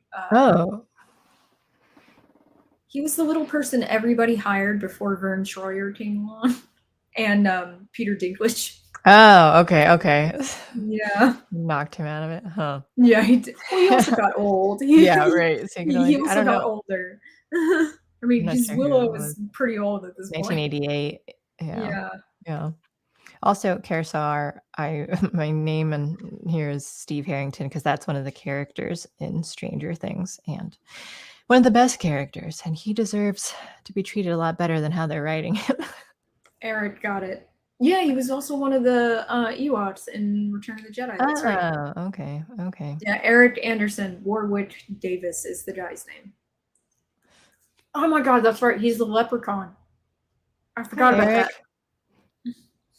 I was like, I know an Eric Anderson. Like, oh, this is the one I know. I totally forgot about that. Warwick Davis was the leprechaun in the Leprechaun series. Oh, yeah. Okay. Huh. See? Yeah, he got all the good parts until that Peter Dinklage. Yeah, well, we talked about Stranger Things. We talked about Chip and Dale Rescue Rangers. I do want to watch the show now. I kind of want to see what the show's about. And be nothing like the movie. Okay, so it's on Disney Plus, Yeah. but I gotta tell you, the description of the show that they put on Disney Plus is clearly written by someone who has never seen the show. It says Chip and Dale head a small group of animal characters who monitor the human and animal communities. Is that not what it's about? Because I did read that and I was like, oh, okay. That is, they were. It calls them gumshoes in the song, for fuck's sake. They were private eyes. The song tells you everything you need to know about the show. It's like some crimes slip through the cracks, but these two gumshoes are picking up the slack. Yeah, they literally like no, there's no case too big, no case too small. It is literally in the opening lines of the song. It's about a group of fucking animals who solve crimes. Detectives. Animal detectives. Yes. Yeah. They're detectives. Like what? Why is that the description that they chose? Who wrote this? It's like, this is written by some Zoomer who's never seen the show and didn't even play the opening. I just saw like a screenshot of it. Like, well, I think this is what it's about. So I'll write this. That's funny. Or it's a bot. A bot wrote it. Oh yeah, they just have AI trying to figure it wasn't a good AI.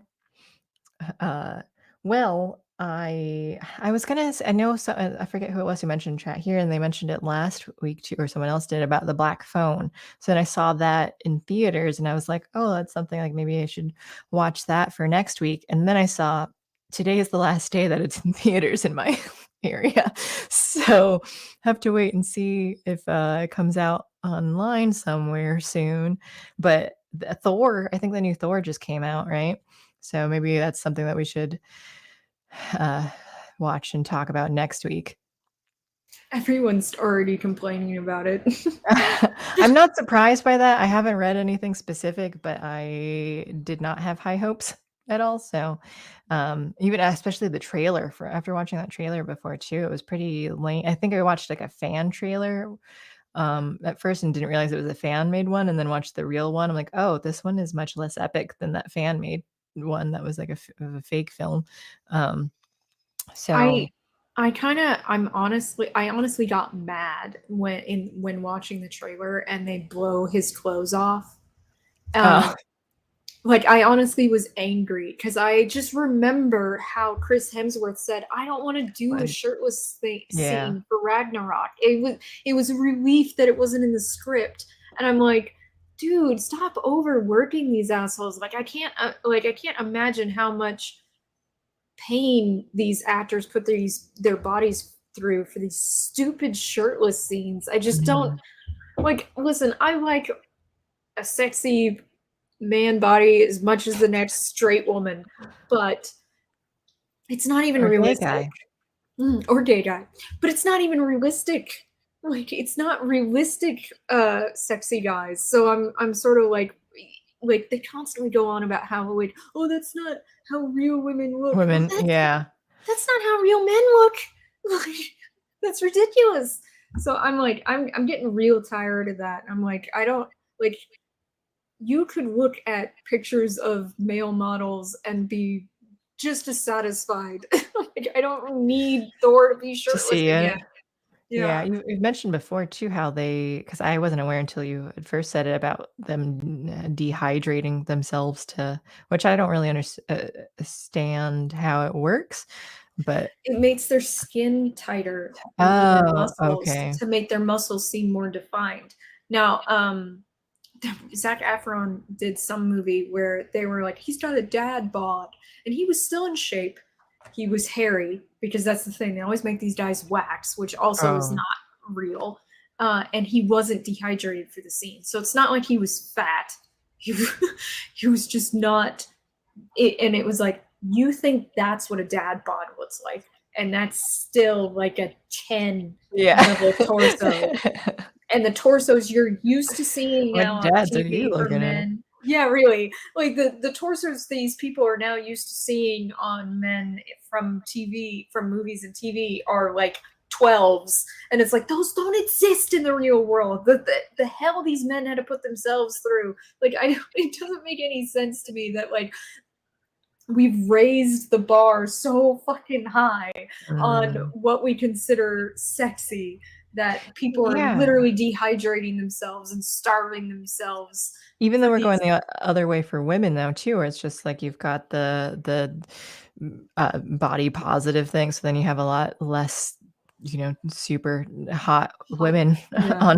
on in films and TV shows and stuff, but, like, the guys, either gonna be, like, the doofus, overweight, dad or husband or whatever, or you're gonna have to be, like, super hot guy still. I think that they need to show realistic sexy bodies. Like, I am totally fine with sexual actors and scenes and everything, but I do want them to be realistic. Like, a woman should have a slight pooch to her stomach because women do when they're healthy. Men should not have their individual muscles be so well defined. Like, that's too far. But then saying this fat lady is sexy is not Yeah. accurate either. Yeah, because I just outside of, like, the people with certain fetishes or whatever other, like just things that you enjoy more. They're lying to others and to themselves though when they're trying to say like certain people are like, oh, like, oh, she's sexy, she's hot, like you just know that like I'm not saying that you have to be like the most model looking thing, but ones that are like, here's this very obese person and that looks very unhealthy and all that, like, that that's not going to be I'll say, I guess, like in olden times when more weight meant wealth, then that's when people are like, oh, you're attractive because like that means that you have money. And so that part I get, but that's also just not necessarily a thing today. In fact, the poorer you are, you might be eating less healthy foods and and fast food and stuff. So Definitely. Well, and the thing is though is that, like, this, I'm not going to say that it's impossible for anyone who's like outside of the healthy weight thing to be considered sexy. Like, because what is sexy is very subjective mhm. for the most part. But except for the fact that most people are attracted to symmetry in a person's face and a healthy weight. Like, Yeah. most people. Like, it's generally the rule that those two things are the things people find attractive. Now, I do think that window dressing, that's what I call like makeup and hair and clothing, have a lot to do with first impression thoughts on attractiveness, unless you're smart enough to look past it. Because, like, yeah, a lot of people think that, oh, it's that joke, that Hollywood joke, she wears glasses, she's so ugly. Like, they Oh make yeah. fun of that in Not Another Teen Movie, like, oh, not her, she wears a ponytail, paint covered overalls. Like, the idea that, like, some people are fooled by that kind of shit. Like, they are, like, that is a thing. But and the thing is those that, like, some women literally put on so much makeup that they change the shape of their Also actual do bone like structure. contouring and all that too. I Mhm. think that's something that like one guys a lot of times too will be bad at like, oh, I've seen old like uh tweets or whatever though, and or it's just like Taylor Swift looks so great without makeup, and then a lot of girls are like, no, she has makeup on, like this, it's just like the natural looking makeup. But so just a lot of people who are like, oh, your expectation, and that was, that is something as a child too that's tough. I'm like, wow, these people are so pretty and I'm not that at all. But then like also learning later on, like, oh, like no, they're wearing a lot of makeup that I didn't realize that they were. And then adult guys will do the same thing too and just not realize. So like, oh, then you have higher expectations now. And so I don't think that that's always that great. I don't mind makeup and stuff, but I think it's just kind of like also understanding that like, hey, there's stuff that you put on to like look a certain way, like even on TV, but then also understanding that like having realistic expectations of what people look like. I think so you can have both, but they just don't. Well, and one of the reasons why people who work in TV and films wear so much makeup is because they're under such harsh lighting to get so it's like I to some extent I get it, like you literally are under those lights. I used to do stage plays and I had to wear foundation, otherwise I would get washed out. But then as I got older, I was like, fuck it, I don't care if I look washed out, I'm not wearing it. And yeah, I never did for stage though too, because like, oh, my skin's like tan enough, like it didn't really affect me much. So I'm pale, I am, and I think I don't wear makeup now even. I just hate makeup so much. I know you wear makeup, but I hate the way it feels on my skin and everything. So I never wear it. I especially don't like it around my eyes. Like, ugh. Oh, see, like I don't like it on my face at all. I'm too insecure to not have makeup on for like public appearances. But like on the face and stuff too. Like I know my cheeks are always like I don't wear blush or anything. This is just my cheeks naturally. I think sometimes it's the weather or like during warmer months. I don't know if it's rosacea or something else, but it just comes and goes sometimes. And especially when it's hot, then it'll always be pink. But like I never wear anything on my face, and because like I touch it too much, and I never understood too, because like when you're putting foundation or whatever things on, it's just like I it always looks different. I'm like, I can see it, like I can see that I have something on here, and I don't know, I never learned how to like blend and all, and I'm like, this is too much work. And when I've seen videos of people online doing it, I'm like, wow, you need all these brushes, you need all these like the different things. Like I go as simple as I can. I don't think I buy like cheap stuff when I do ever buy like anything for the eyes. It's just like $4 eyeliner or whatever. And but like people will spend like hundreds of dollars on like tiny little bottles of things. And I'm just like, no, it's not that important to me.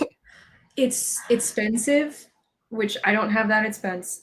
And it's a time sink, so I don't have that time sink. That's my thought on it. Like, and it was funny though, because when I was a kid and like really young, and my mom was teaching me how to wear makeup and everything, and one of the things she said is, so you do stuff to make your eyes look bigger. And I was like, my eyes are huge. Why am I making my eyes look bigger? And then it was like, oh, and you put on lipstick to make your lips pop. And I'm like, I'm pale. My lips are really pink. I think I'm okay. I was like, I don't think I need it. And then also it messes with especially depending on the type of skin you have, it messes with your skin. And it actually does age you, because especially if you wear it before you're 25, it like sits in your pre-wrinkles and deepens them, so it can make you look older premature, and then you need more. Yeah, and you just keep adding. Oh, I mean, I guess that makes sense too. That maybe that they're adding that in there too. That you're like, oh, we're gonna keep you like coming back, like a drug. You need sunscreen, moisturizer, and to keep your face clean, and your skin will relatively look good, like for a really long time. And that goes for men too. It's moisturizer. I don't do that. Like, it's my lotion if it's sort of moisturizing. Oh, hang on a sec.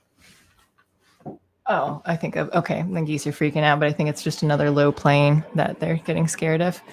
It's a loud plane, but yeah, I just use lotion. Am I not doing it right? I think it's a moisturizing lotion, because I have dry skin, but I've never used like a thing called moisturizer. Should I be? I use a dry skin cream, but I'm in a very dry environment. Like, Oh yeah. and Okay. I already have naturally dry skin. Me So too. I mean, that's what. So the lotion I use like a Vino and stuff. So then it like, it seems to be okay. yeah, it should. And I mean, it shouldn't be too bad. You still look relatively like well moisturized. I think we've gone so far off Oily. topic. I know. That's okay though. They're talking about makeup in chat too. I like, but there's also all guys in chat who probably don't wear makeup. Papana said earlier too, that he's completely fine with unrealistic bodies when it comes to anime/comics. Me too. You know what? I'm totally okay, especially like they're cartoons, so I don't mind seeing like gigantic muscular people that are unrealistic or like very feminine looking bodies.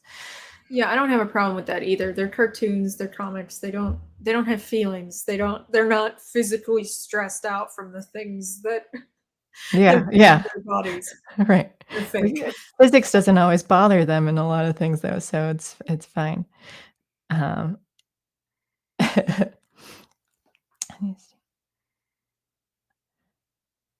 I don't understand what Kears are saying here. It says Beverly might need to stand under a thunderstorm for a bit. Alex looks too delicate to be under Niagara Falls. I don't know what those mean. I think it's about us having dry skin. Oh, okay. Just like, are these insults or? Yeah, I guess I don't know. I'm just assuming that a lot of these are guys. Maybe you're females. I have no idea. Bye, Sato.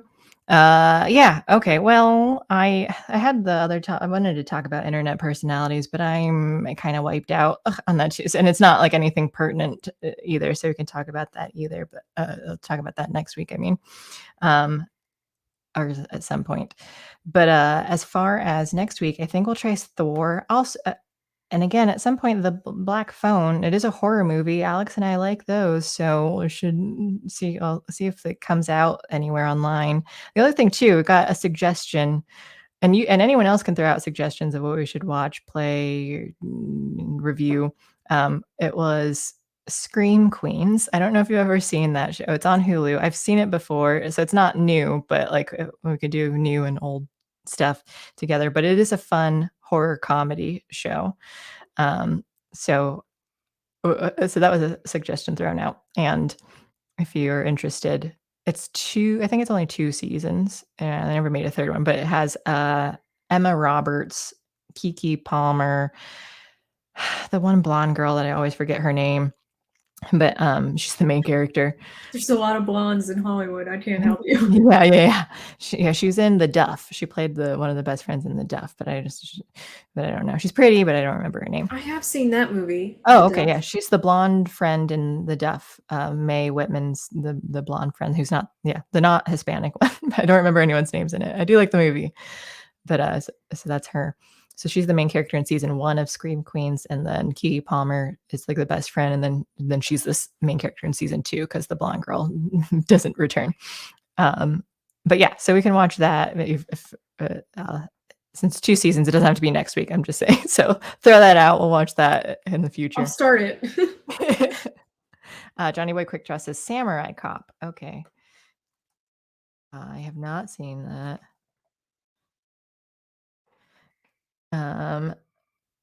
Let's see. Samurai Cop. His first season is good. Second season confusing. Of Awesome One says that. Is that of Scream Queens? I'm not sure. But okay, yeah. If you guys have any suggestions, throw them out. And I think we can call it a night here. Definitely have gone off on some tangents and things, which I don't mind, but I'm rambling now. Any last words about the show and movie, Alex? Considering how much I was looking forward to watching Chip and Dale's Rescue Rangers, I know you were last week. You were so excited, and I'm sad it to did see not that hold up to my expectations. I mean, and for me, because I went in with no expectations at all, so I was just like, "Oh, this is fun," but yeah, so maybe it helped having just like very low a low bar. So, but I'm sad that you you came out like, It was just not as good as it could have been. It started off strong, I think. yeah, yeah, Kind of. yeah. I think it did too.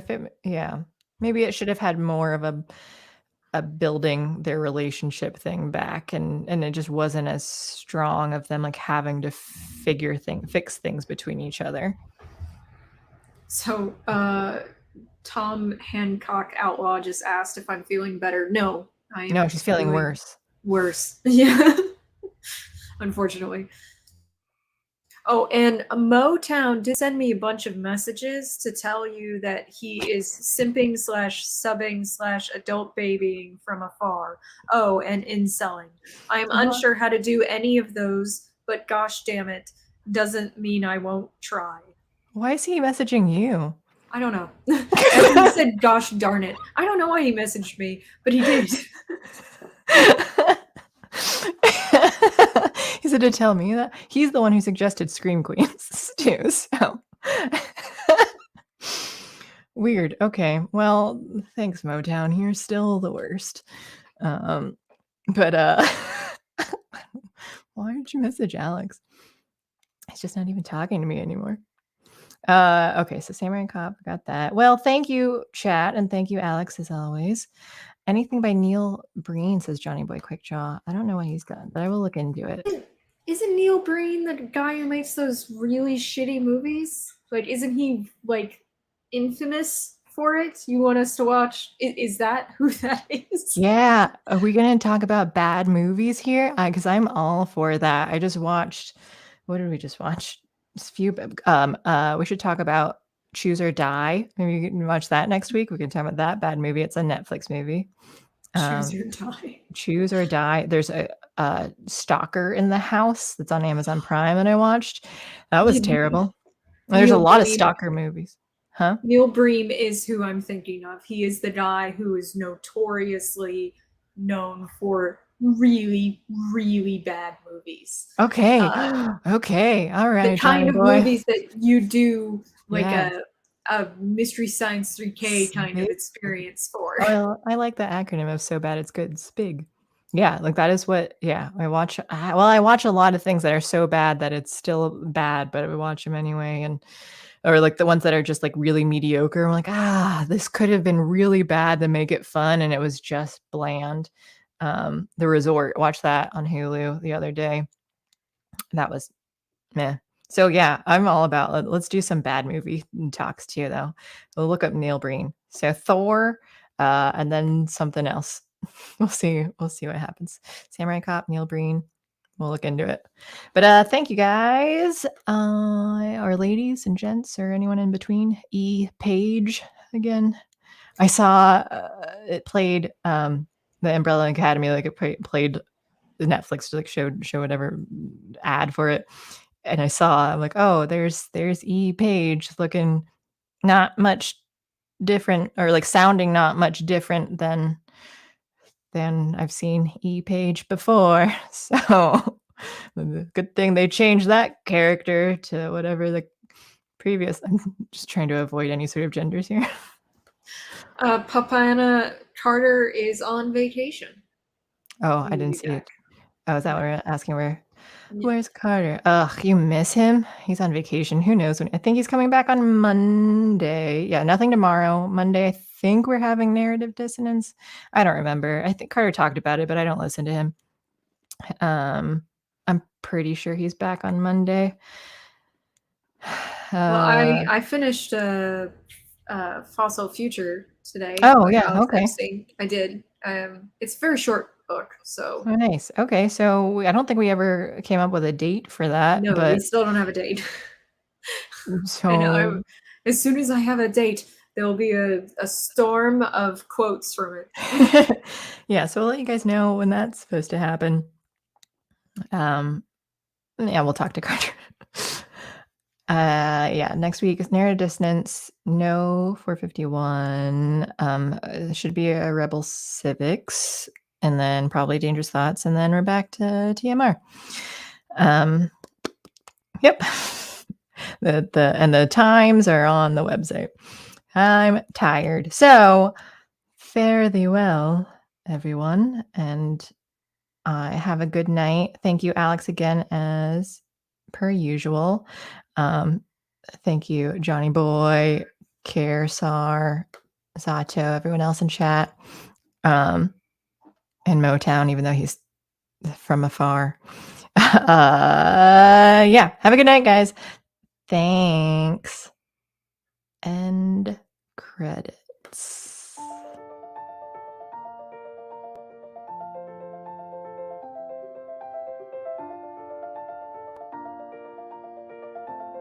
Thanks for sticking around until the end. If you're new to Unsafe Space, check out our deep content library that includes discussions with everyone from James Lindsay to Brett Weinstein. And please consider helping to fund our work by visiting unsafespace.com/donate. You can find us on a variety of social media platforms, and you can find a community of like-minded individuals on our Unsafe Space Discord server, which is open to financial supporters at any level. We hope to see you there. Warning. This is an unsafe space. Dangerous ideas have been detected. The content of this production does not meet WHO health and safety standards. Please report to a United Nations Sanitization Center immediately. Association with the following individuals is strictly prohibited. Experts who benefit from printing money agree that printing money does not cause price inflation. Trust me, just 2 more weeks to slow the spread of monkeypox. If you think about it, no one should be allowed to express opinions. But don't. Think about it, I mean. That's not your job. Thinking has been scientifically proven to be less efficient than compliance. Science, scientific, and scientifically are registered trademarks of the World Economic Forum. Unauthorized use is prohibited. Computer voice courtesy. Never mind, that last line is fake news. Please disregard it and return to your safe space immediately. There will be cake.